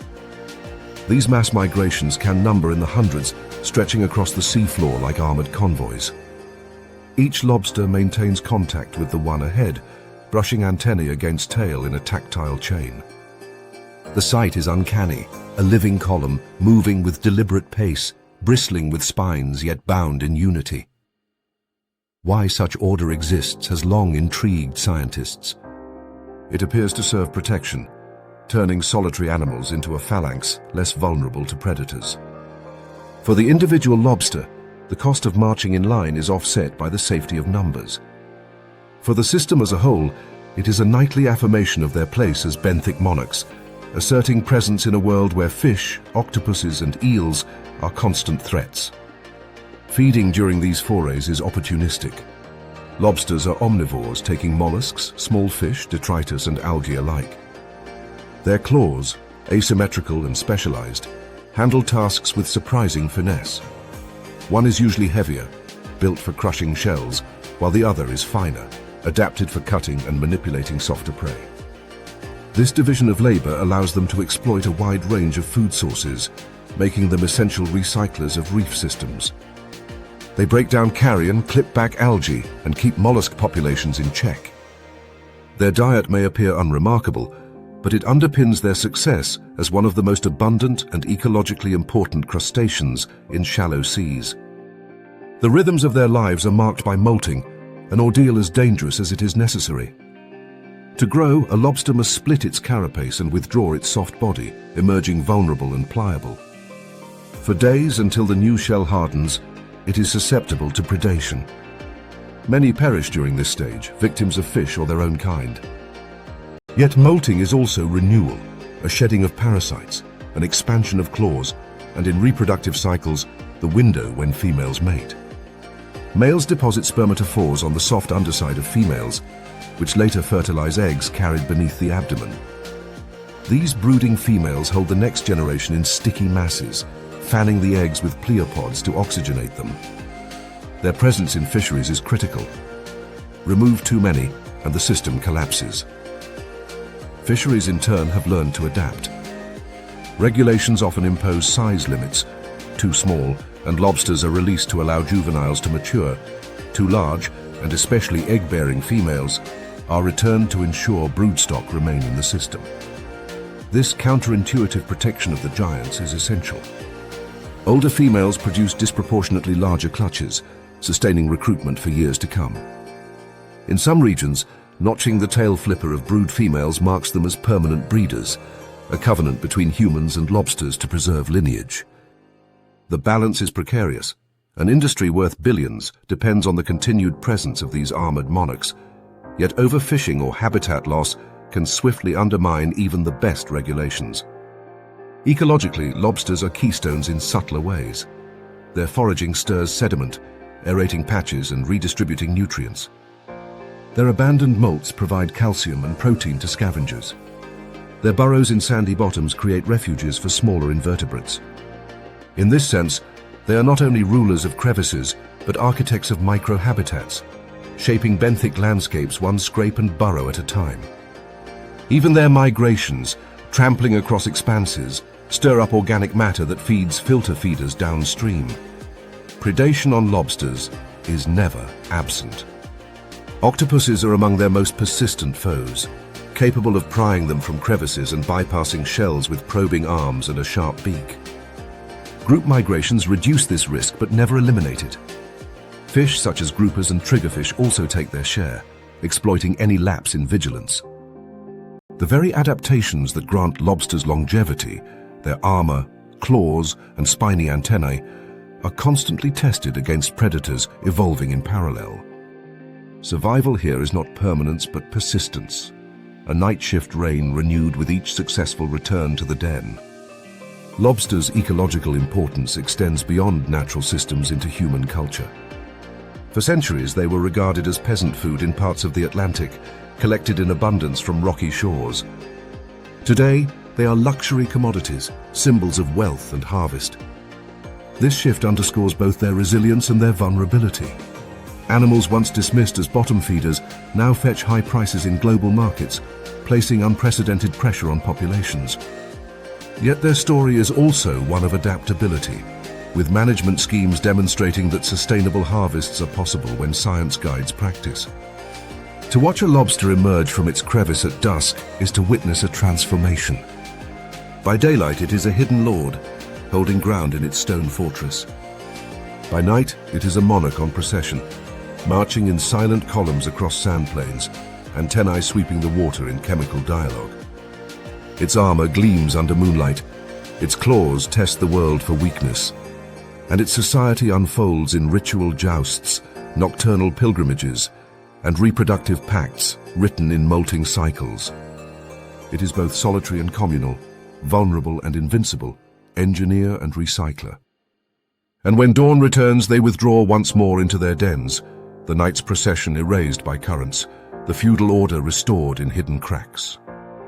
Their world is not one of spectacle but of persistence, a shell game played endlessly in the shadows of reefs. Yet in their armor and their migrations lies a reminder. Power in the ocean is not only measured by size or ferocity. Sometimes it is held by the quiet monarchs of the night shift, whose reign sustains ecosystems through patience, chemistry, and the subtle engineering of the seabed itself. At first glance, the lionfish looks more like an ornament than a predator. Its fins spread outward in a slow, undulating fan, each spine trailing delicate membranes that ripple like silk in the current. Its body is etched in alternating stripes of cream and crimson, a living tapestry that seems designed to warn off attackers while dazzling observers. To divers encountering one for the first time, it appears less threatening than hypnotic, a fish suspended in velvet disguise. Yet this facade of elegance conceals one of the most effective ambush predators on the reef, and in the wrong waters, one of the most destructive invaders the ocean has ever seen. Native to the Indo-Pacific, lionfish evolved within ecosystems that understood their presence. Groupers, sharks, and other large predators occasionally fed upon them, and reef communities were balanced by a dense web of competition. In those native waters, their velvet fins and venomous spines gave them an edge, but not unchecked dominance. It is only when lionfish entered the Atlantic, likely released from aquariums in the late 20th century, that they revealed their true capacity for invasion. Without predators to control them, they spread along coasts from Florida to the Caribbean and as far south as Brazil, their densities reaching levels that outstripped anything in their homeland. The secret to their success lies in the mechanics of their hunting. Lionfish do not chase prey with speed or brute force. Instead, they employ their fins as nets, spreading them wide to corral small fish and crustaceans into corners of the reef. Once prey is boxed in, the lionfish leans forward and executes an inhalation strike. In a fraction of a second, it expands its mouth cavity, generating negative pressure that vacuums prey inside. This suction strike is so efficient that even prey aware of the predator's presence often cannot escape. Studies have shown lionfish capturing juvenile reef fish with success rates far higher than those of native predators, a difference that explains the devastation seen in invaded reefs. Venom is another layer of their defense, though often misunderstood. Each of their long dorsal, pelvic, and anal spines carries venom glands, delivering painful stings to any predator or human that attempts to handle them carelessly. The venom causes intense burning and swelling, sometimes accompanied by nausea or dizziness, but it is not lethal to humans, except in rare cases. Importantly, venom is not the same as toxicity in the flesh. The meat of lionfish is perfectly edible once the spines are removed, a fact that has spurred creative efforts to manage their numbers through cuisine. Eat them to beat them, conservationists urge, promoting lionfish tacos, ceviche, and grilled fillets in coastal communities where populations have exploded. The paradox is striking. A fish feared for its sting is one of the safest seafoods once prepared. The ecological consequences of their invasion are sobering. Juvenile reef fish, parrotfish, damselfish, wrasses are among their primary prey. Many of these species are vital grazers, controlling algae that would otherwise overgrow corals. By reducing the numbers of grazers, lionfish indirectly weaken reefs, leaving corals smothered by algae mats. Their feeding is relentless. A single lionfish may consume dozens of small fish in a day, and populations can reach several hundred individuals per hectare in invaded waters. Native predators often ignore them, perhaps deterred by spines or simply unaccustomed to their presence. The result is a reef emptied of biodiversity. The silence of missing schools, a stark reminder of how one invader can ripple through an entire ecosystem. Management strategies have taken unusual forms. Spearfishing derbies, where divers compete to remove as many lionfish as possible, have become both sport and conservation effort. Specialized tools allow divers to capture lionfish without risking venomous spines, while community events turn the harvest into feasts that both raise awareness and reduce numbers. While such efforts rarely eliminate lionfish entirely, they can suppress populations locally, giving reef fish a chance to rebound. Some regions have even trained chefs to promote lionfish recipes in restaurants, turning an ecological crisis into an opportunity for sustainable seafood. The physiology of lionfish underpins their dominance. They tolerate a wide range of salinities, temperatures, and habitats, thriving in both shallow mangroves and deep reefs. Their reproductive strategy is prodigious. Females release gelatinous egg masses containing tens of thousands of eggs every few days, which drift on currents and disperse across vast distances. Larval lionfish, though tiny, are robust, with high survival compared to other reef fish. Combined, these traits create a conveyor belt of invasion, each generation expanding farther along coastlines with little resistance. Yet not all is despair. In their native Indo-Pacific, lionfish illustrate the balance of predator and prey within evolutionary systems. There they are simply one of many ambush predators, kept in check by sharks, moray eels, and groupers. Their fins, while beautiful, also make them conspicuous, limiting stealth in crowded reefs. They occupy ecological niches without destabilizing them. It is only when transported into naive ecosystems that their velvet elegance becomes a weapon. The lesson is clear: biodiversity is not static, and the context of community determines whether an animal is benign or destructive. Even within invaded waters, lionfish behavior reveals glimpses of vulnerability. While they dominate in reefs where fishing is restricted, in heavily fished regions where large predators remain scarce, human removal can approximate the role of absent predators. Sustained efforts over years have shown that consistent culling reduces densities, which in turn allows reef fish to recover. The path forward is not eradication, likely impossible given their fecundity and dispersal, but management through integration, promoting fisheries, encouraging culinary demand, and harnessing community engagement. For the viewer, the story of lionfish is not only about biology but about participation. Unlike distant leviathans or inaccessible deep-sea hunters, lionfish are within human reach, literally speared and served on local tables. To help is to eat, to support fisheries that remove invaders and protect reefs. It is an unusual intersection of ecology and appetite, where the fork becomes a conservation tool. To watch a lionfish hovering at dusk on an Atlantic reef is to feel both awe and unease. Its fins ripple like velvet banners, its stripes glow in filtered light, and its stillness hides predatory calculation. Beneath that beauty lies a capacity for transformation, from native predator to invasive scourge. The velvet invasion is not a tale of malice, but of displacement, of what happens when ecological context is stripped away. The lionfish itself remains the same, a finely tuned hunter. It is the reef around it that suffers the consequences. And so the lionfish persists, draped in elegance, armed with spines, feeding with vacuum precision. In one ocean, it is balance. In another, imbalance incarnate. In both, it reminds us that beauty does not guarantee harmony, and that the fate of ecosystems can hinge on the silent spread of velvet fins. The first impression of a pufferfish is rarely one of menace. Small, round, and often decorated with patterns that mimic sand, coral, or mottled seagrass, it drifts through the reef with an almost absent-minded slowness. Its fins flutter like tiny fans, pushing it forward with a steady, unhurried pace. To the untrained eye, the puffer seems vulnerable, a curious oddity destined to be swallowed by faster, stronger hunters. But such appearances are part of the deception.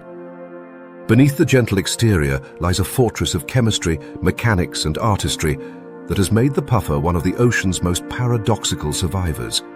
Fragile in body, yet armed with one of the deadliest toxins known, clumsy in motion, yet capable of feats of engineering that rival any in the natural world.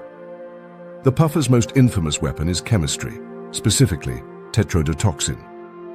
This potent neurotoxin is present in the tissues of many species of pufferfish, concentrated in skin, liver, and reproductive organs.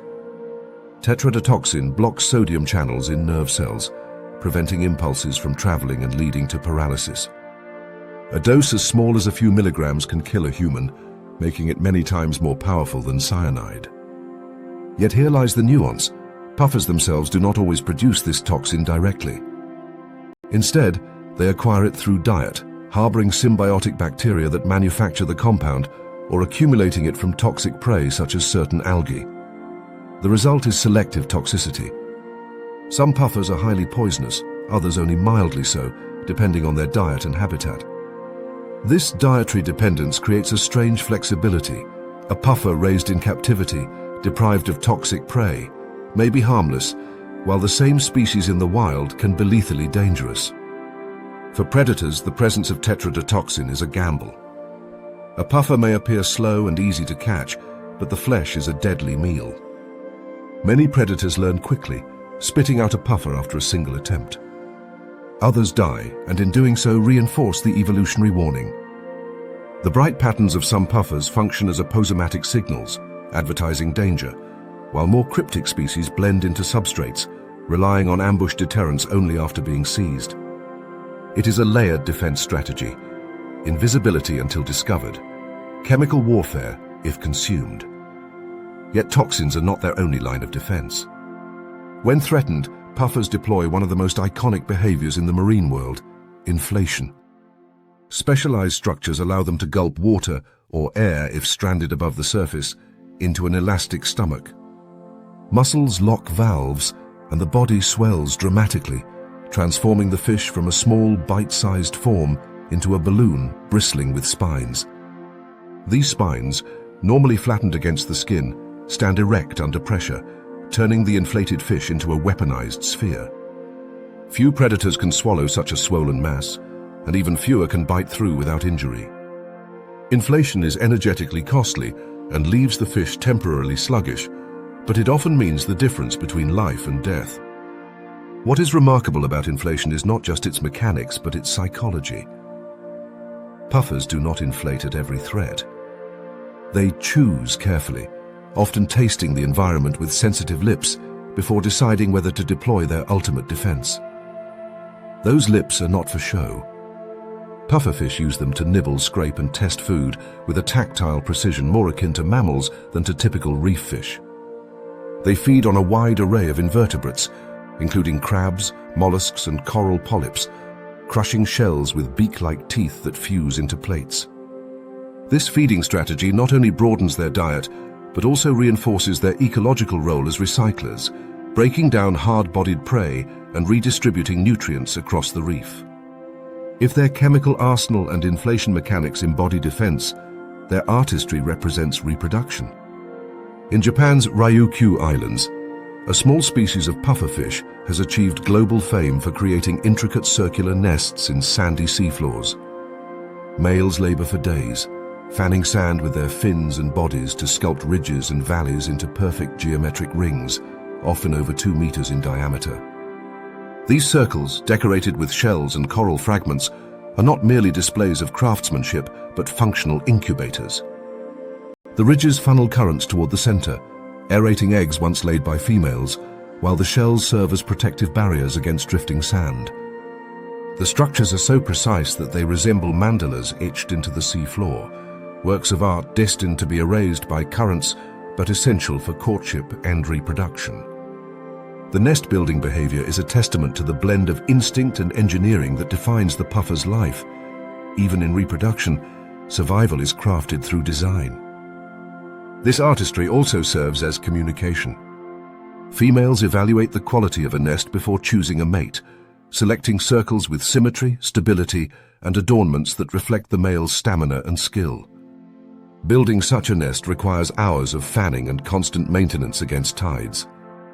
A male that can complete and defend his design demonstrates the vigor necessary to father viable offspring. In this way, architecture becomes advertisement and geometry becomes genetics. Beyond their nests, puffers interact with reef systems in subtler ways.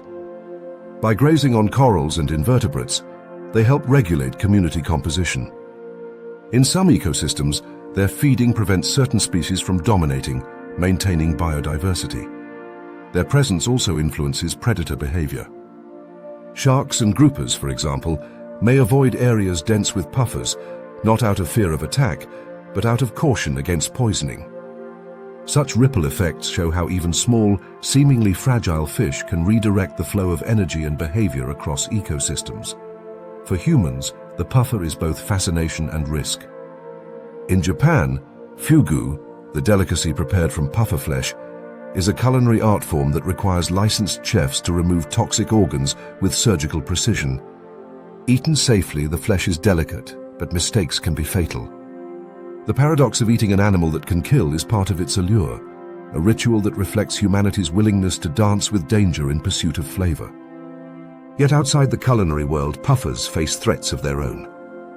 Habitat degradation, pollution, and climate change alter the reefs and seagrass beds they rely on, while over-harvesting for aquariums removes individuals from wild populations. The puffer's story is thus one of duality: chemistry and craft, fragility and resilience, defense and art. Its survival strategies extend beyond the individual to the ecosystem, influencing predator-prey dynamics, shaping benthic communities, and even creating ephemeral works of architecture that rival human design. Few creatures embody so many contradictions. To see a puffer drifting lazily along a reef is to witness deception. It is neither weak nor idle, but a master of hidden strategies. As night falls on the reef and currents stir the sand, a male puffer fans tirelessly, sculpting a circle that will be gone within days, but remembered in genes passed to offspring. Nearby, another drifts slowly, tasting algae with soft lips, ready to inflate at the first sign of a predator. Beneath the apparent clumsiness lies one of the ocean's most sophisticated survivors, a fish that endures not through speed or strength, but through chemistry, mechanics, and craft. It is proof that survival in the sea is not always written in tooth or scale. Sometimes it is written in toxins, in art etched into sand, and in the careful choices of a creature that refuses to be underestimated. Beneath the rolling surf of temperate coasts, kelp forests rise like underwater cathedrals, their fronds stretching skyward toward the light. They sway with the rhythm of the sea, filtering sunlight into golden shafts that dance across the sea floor. At first glance, these forests seem timeless, unchanging, and resilient. But hidden among the rocks at their base are creatures whose slow, deliberate movements dictate the fate of the entire ecosystem: sea urchins. These spiny spheres, armored in rigid skeletons and crowned with quills, are among the ocean's most unlikely engineers. Their appetites, their mouthparts, and their population booms have the power to shape or destroy entire underwater forests. Sea urchins are nocturnal grazers. By day, they tuck themselves into crevices or cluster in shadowed nooks, their spines bristling against would-be predators. But as night falls, they emerge in organized fronts, moving across the seabed like armies of spiked lawnmowers. Their target is kelp, not the lofty canopy itself, but the holdfasts that anchor kelp stalks to the rock. With steady pressure, they rasp away at the base until the giant algae detaches and floats upward, its life ended in a single night of feeding. When urchin numbers remain modest, this grazing keeps kelp forests dynamic, pruning old stalks and opening patches for new growth. But when their numbers explode unchecked, urchins transform lush forests into barren wastelands, landscapes known simply as urchin barrens. At the center of this transformation lies one of the most remarkable feeding structures in the animal kingdom, Aristotle's lantern. This jaw apparatus, named by ancient philosophers who first described it, is a complex of 5 interlocking teeth and supporting muscles. The teeth are continuously sharpened as they scrape rock and algae, gradually wearing down and regenerating throughout the urchin's life. With this lantern, urchins can grind through not only kelp holdfasts, but also encrusting algae, coralline layers, and even shells thin enough to yield. Few herbivores possess such power in their mouths, and this relentless rasping allows urchins to extract nutrients from substrates most other grazers cannot exploit. The consequences of this feeding are ecological cascades. When urchins dominate, they eliminate kelp forests that would otherwise support fish nurseries, harbor invertebrates, and absorb carbon. Without kelp, biodiversity plummets, and coastlines lose natural buffers against waves and storms. This collapse is not inevitable, however, for urchins themselves are embedded in a triangle of ecological control: kelp, urchins, and sea otters. In systems where otters thrive, their predation on urchins keeps numbers in check, allowing kelp to flourish. Remove the otters, as happened when they were hunted to near extinction for fur, and urchins proliferate, stripping forests bare. The triangle demonstrates a key ecological truth. The fate of entire habitats may rest on the presence of a single predator. But otters are not the only urchin regulators. The sunflower star, a massive multi-armed echinoderm, once played a vital role as an urchin hunter. With dozens of tube feet, it could envelop an urchin and pry through spines to consume the soft interior. For centuries, sunflower stars patrolled the Pacific coast, balancing urchin populations alongside otters. Yet in recent decades, disease waves have devastated sunflower star populations. A wasting syndrome linked to warming seas has caused mass die-offs, leaving some regions virtually devoid of this critical predator. Without the sunflower stars, and in many cases without otters, urchins surged unchecked, driving kelp forests into collapse across thousands of kilometers. The image of a barren is stark. Boulders stripped bare, covered only in pink crusts of coralline algae, with thousands of purple or red urchins huddled in every crevice. The canopy above is gone, and with it the fish, the invertebrates, and the sea lions that once hunted in shaded waters. Such barrens can persist for decades, for urchins, once established, can survive on minimal resources. They enter states of near starvation, shrinking internally but maintaining spines and lanterns, ready to consume any new kelp that dares to settle. The resilience of urchins in these low-energy states makes recovery difficult. They wait like dormant armies for the faintest sign of food, then destroy it before it can regrow. Rewilding efforts are underway in some regions, reintroducing otters or protecting remaining sunflower star populations to restore the kelp-urchin-otter triangle. In California and Alaska, otter recovery has shown dramatic results. Where otters patrol, kelp rebounds, fish return, and biodiversity blooms once more. In other regions, divers take on the role of missing predators, manually culling urchins in attempts to reset the balance. Though labor-intensive, these efforts demonstrate that barrens are not irreversible. They are locked states, requiring disruption to release ecosystems back into productive cycles. Urchins themselves are not villains. They are, like all herbivores, part of the natural system. In moderation, they recycle nutrients, clip back kelp to stimulate new growth, and provide food for predators from otters to sheephead fish. Their spines shelter juvenile fish and invertebrates, creating microhabitats amid the armor. Their larvae drift through plankton, feeding countless other organisms during their vulnerable journeys. The problem arises not from their existence, but from the absence of balance, when predators or diseases no longer restrain them. Their biology is as fascinating as their ecology. Sea urchins are echinoderms, relatives of starfish and sand dollars, and they share the five-fold radial symmetry that defines the group. Their spines articulate on tiny ball and socket joints, giving them surprising mobility. Beneath the spines lies a water vascular system, a network of fluid-filled canals that powers tube feet used for locomotion, respiration, and sensing.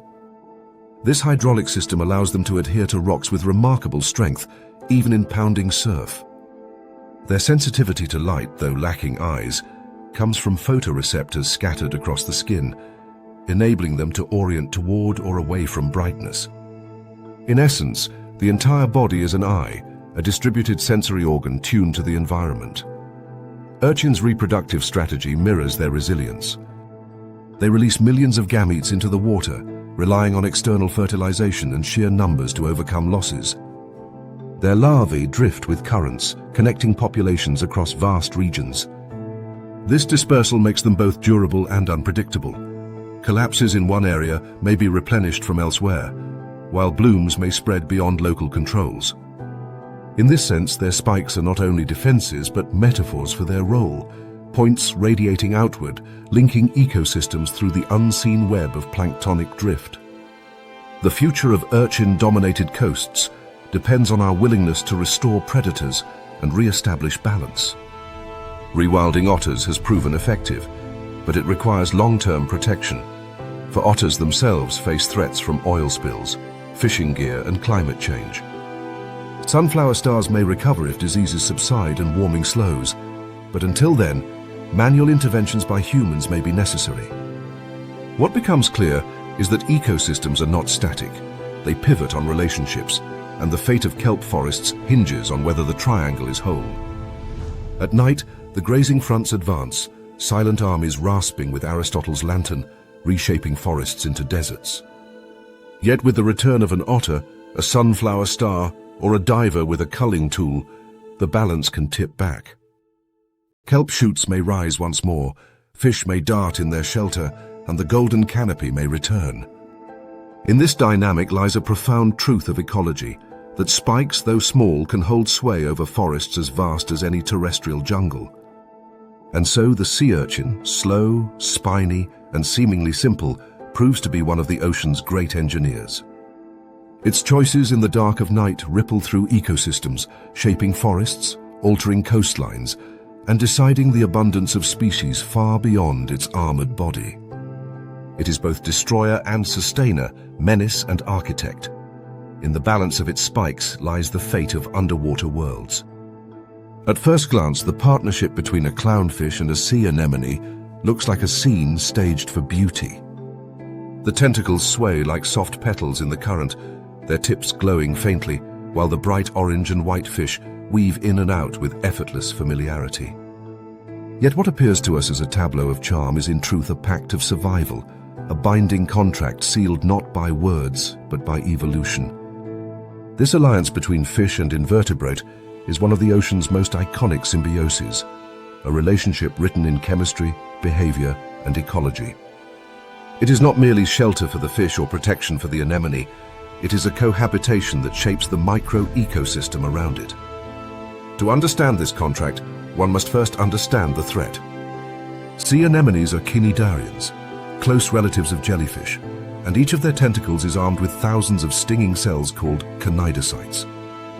Within each cell lies a coiled harpoon tipped with venom, ready to fire at the slightest touch.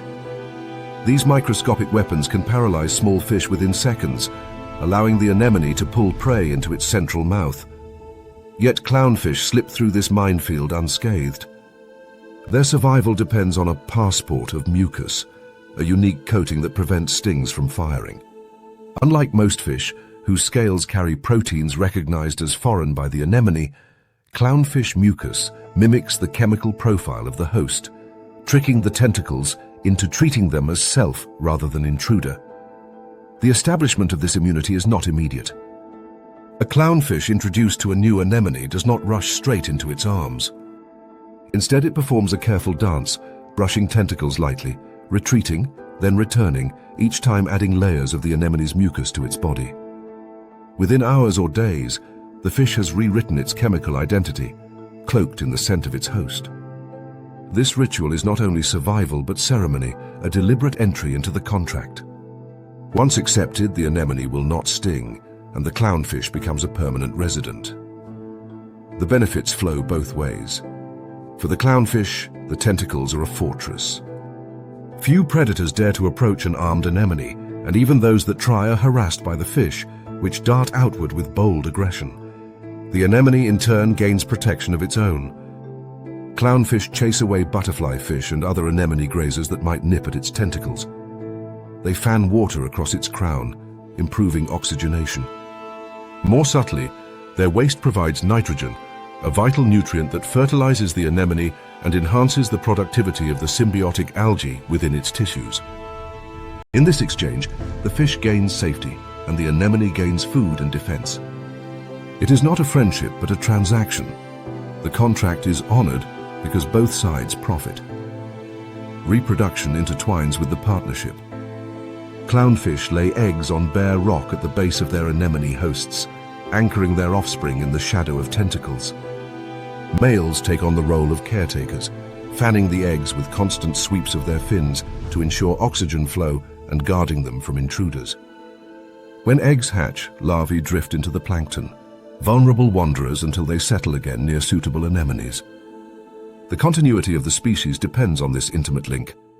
The anemone is not just a shelter, but a nursery, its safety net extending across generations. Perhaps the most remarkable aspect of clownfish society is its hierarchy. Each anemone houses a small group organized into a strict rank ladder. At the top is a dominant female, below her a breeding male, and beneath them a series of non-breeding subordinates. The hierarchy is not fixed by birth, but by social position. Should the female die, the breeding male undergoes a transformation. He changes sex, becoming the new female. The largest subordinate then rises to take his place as breeding male. This sequential hermaphroditism ensures continuity, eliminating the risk of a colony losing its reproductive pair. It is a system that blurs the boundaries of gender, replacing it with fluidity governed by necessity. Clownfish do not simply inhabit anemones, they farm them.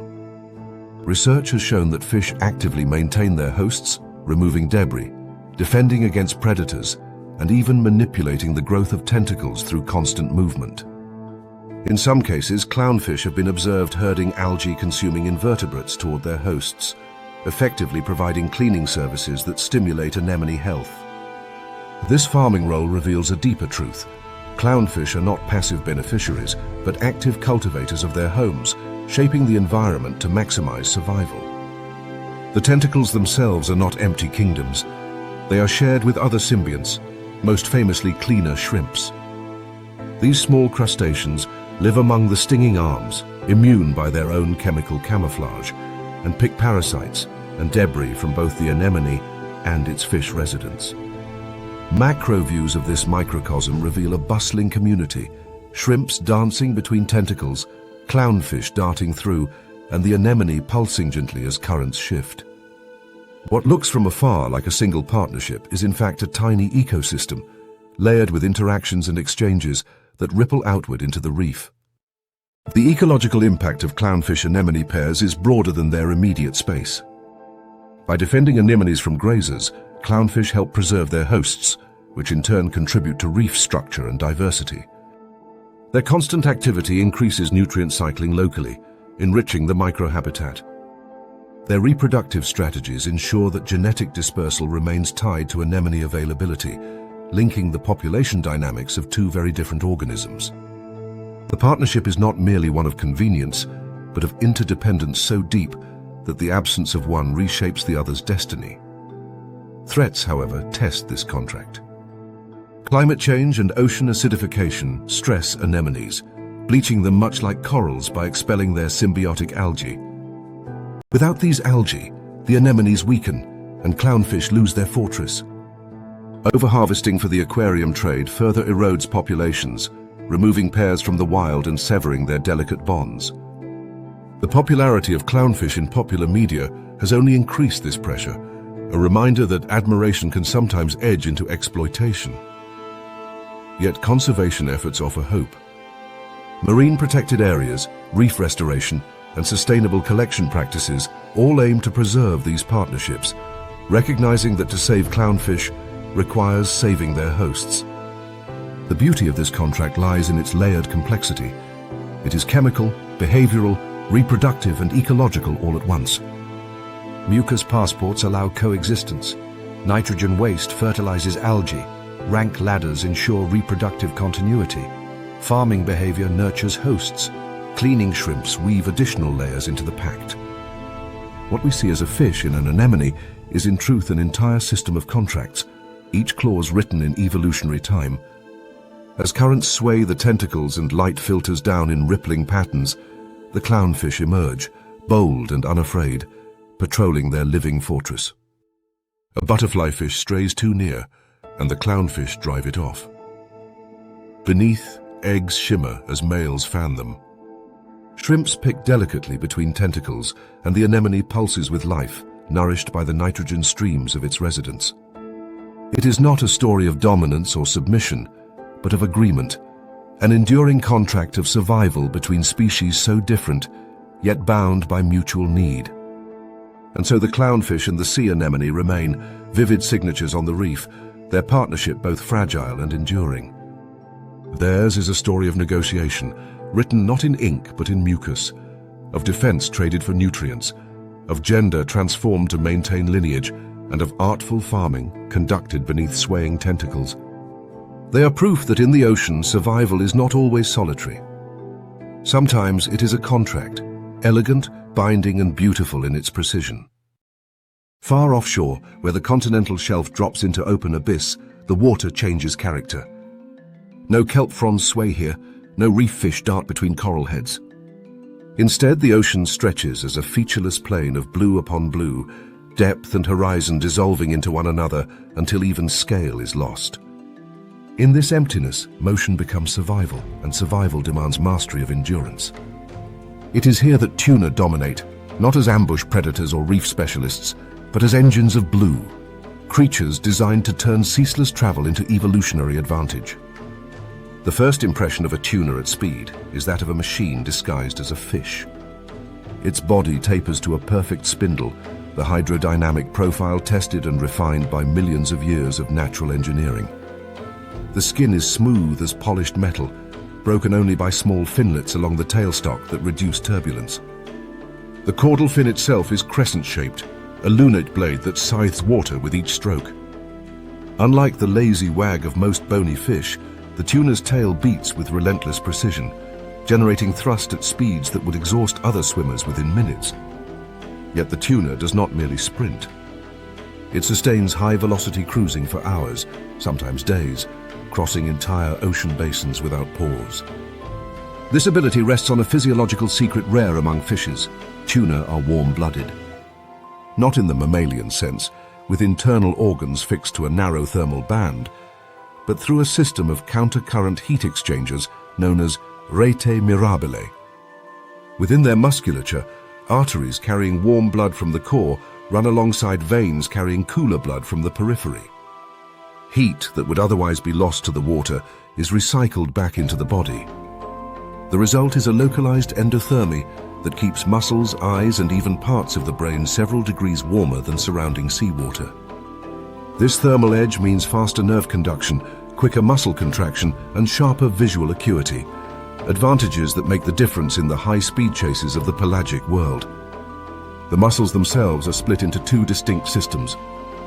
Red muscle, rich in mitochondria and hemoglobin, forms a narrow band along the body's core. This muscle is aerobic, designed for sustained endurance, burning fat and oxygen with high efficiency. White muscle, bulkier and less vascularized, lies closer to the skin and fuels explosive bursts of speed through anaerobic glycolysis. The tuna's genius is in the seamless integration of these two engines.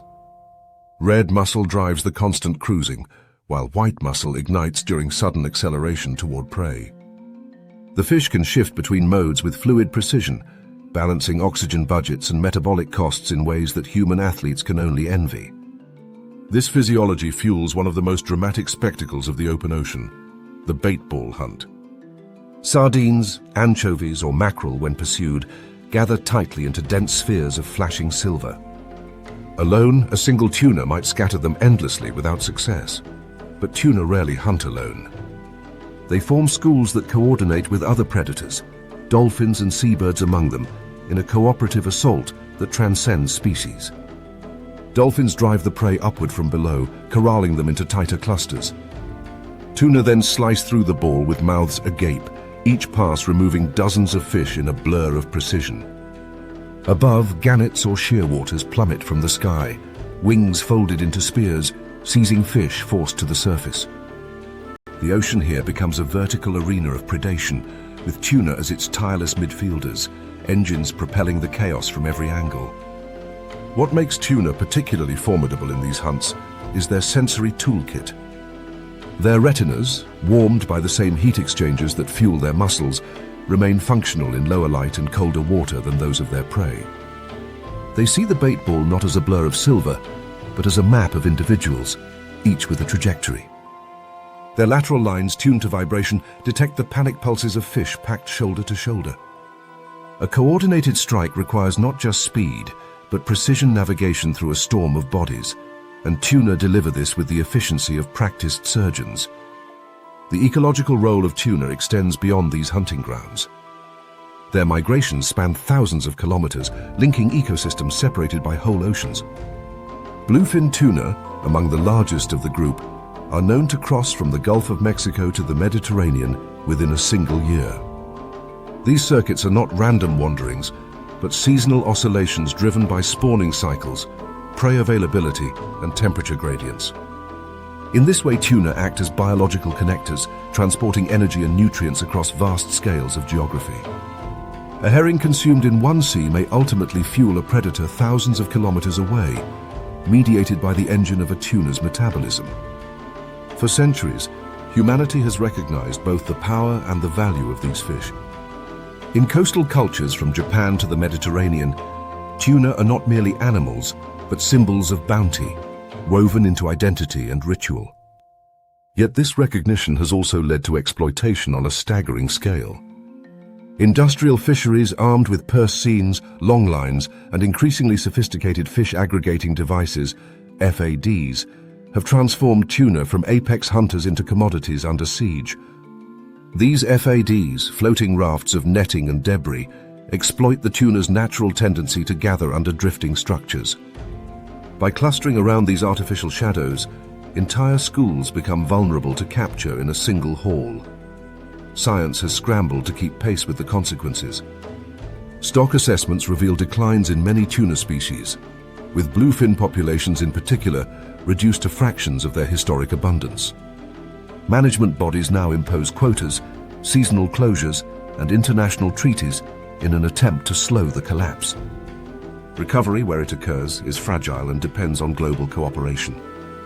Consumers are not bystanders in this drama. The labels on canned tuna or sashimi platters tell part of the story. Certification schemes such as the Marine Stewardship Council or region-specific dolphin-safe logos offer clues as to whether a fish was harvested sustainably or at ecological cost. For the viewer, understanding these labels is not trivial. Each represents a node in the complex web linking personal choice to the survival of engines that cross the entire ocean. The recovery of certain stocks demonstrates the resilience of tuna when given respite. After strict protections in the North Atlantic, bluefin numbers show tentative signs of rebound. Yellowfin and skipjack, though still heavily fished, remain more stable due to faster growth rates and earlier maturity. The biology of tuna, however, is double-edged. Their long migrations and schooling tendencies make them easy to target, while their high value in global markets sustains pressure. Conservation, therefore, becomes less a matter of biology alone and more a test of human restraint, governance, and shared responsibility. Even as conservationists work to preserve them, the tuna's own biology continues to astonish. Thermal regulation, streamlined morphology, and social hunting tactics are not isolated traits but integrated systems, each reinforcing the others in a feedback loop of performance. They are not merely fast fish. They are among the most advanced vertebrate athletes in existence, bridging the line between cold-blooded and warm-blooded strategies, between solitary predator and cooperative hunter. When seen in their element, a school of yellowfin shimmering below the surface, each tail beat synchronized like pistons, the metaphor of the engine is inescapable. The ocean, so often conceived as endless and featureless, gains texture through their motion. They carve invisible highways across the blue, tracing paths that other species follow, shaping ecosystems that depend on their relentless travel. Without them, the open ocean would lose one of its few constants of energy flow. As the sun drops lower and the water surface begins to glow with the pinks of evening, tuna schools continue their ceaseless course. They do not rest on reefs, nor linger in kelp shadows, nor drift idly in backwaters. They are designed for one thing: movement without end. In that movement lies both their vulnerability and their triumph. Engines of blue, tireless and precise, they embody the paradox of the pelagic realm. Creatures that survive not by standing still, but by never stopping at all. At the edge of the mangroves, where roots twist into tangled cathedrals and brackish water carries both the scent of mud and salt, the silence is heavier than air. Fiddler crabs scuttle across wet sand, their one oversized claw waving like a semaphore. Egrets pick delicately through shallows, their long toes spreading over the mud like extensions of the mangrove's own roots. Beneath this calm, pressed flat against the boundary where water meets earth, lies the saltwater crocodile, a ruler whose reign is measured not by hours or days, but by the cycle of the tides. The saltwater crocodile, the largest living reptile on the planet, is not merely an opportunistic predator. It is a strategist that has internalized the rhythms of lunar pull and coastal hydrodynamics, hunting by a tide calendar written in instinct and refined through millennia of success. Spring tides, those highest of surges that swell when sun and moon align, are particularly favorable. During these swollen floods, fish are pushed deeper into creeks, pigs and deer are forced to swim channels, and human fishers wade farther into risky shallows. For the crocodile, such moments are like feasts scheduled by the sky itself. The mangrove labyrinth provides perfect cover. The crocodile's body is long and low, a living raft of muscle armored with osteoderms, its ridged back breaking the surface by only a few centimeters. To the casual glance, it appears no different than floating debris. Beneath, however, its limbs press against the mud, anchoring it silently until the right moment. When the tide rises, the predator slides into deeper channels, drifting with barely a ripple, its trajectory calculated to intercept prey that must funnel through narrow passages. Unlike the burst and chase tactics of sharks or barracudas, crocodile hunting is based on patience, on waiting for geometry to tighten, and for desperation to bring prey into its strike zone. Survival here depends not only on ambush but also on physiology. Living in saltwater environments is a challenge for most reptiles, whose kidneys are poorly adapted for processing excess salt. The saltwater crocodile has evolved specialized lingual salt glands embedded in the tongue, which excrete concentrated brine and allow the animal to balance its internal chemistry even while drifting in coastal estuaries or crossing open sea. This adaptation gives it dominance over habitats that defeat other crocodilian species. It can remain indefinitely in brackish or marine waters without dehydrating, a feat that enables migrations between distant river mouths, islands, and even across hundreds of kilometers of open ocean. Documented cases confirm individuals traveling from northern Australian coasts to islands deep into the Indonesian archipelago. These journeys make the saltwater crocodile not just a riverbank menace, but a transoceanic ruler, a reptile whose kingdom spans multiple nations and whose throne is the tide itself. On land, their power is no less formidable. Females dig nests above high tide marks, burying clutches of eggs beneath mounds of vegetation and soil.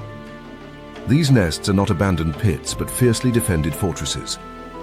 For months, the female lingers nearby, responding to the faint distress calls of hatching young and often helping to excavate them from their earthen chambers. This maternal vigilance is one of the most intense among reptiles. The same jaws that crush water buffalo bones can cradle hatchlings gently, carrying them to water without harm. Here lies one of the Salt King's paradoxes: ruthless ambush predator in one context, attentive guardian in another.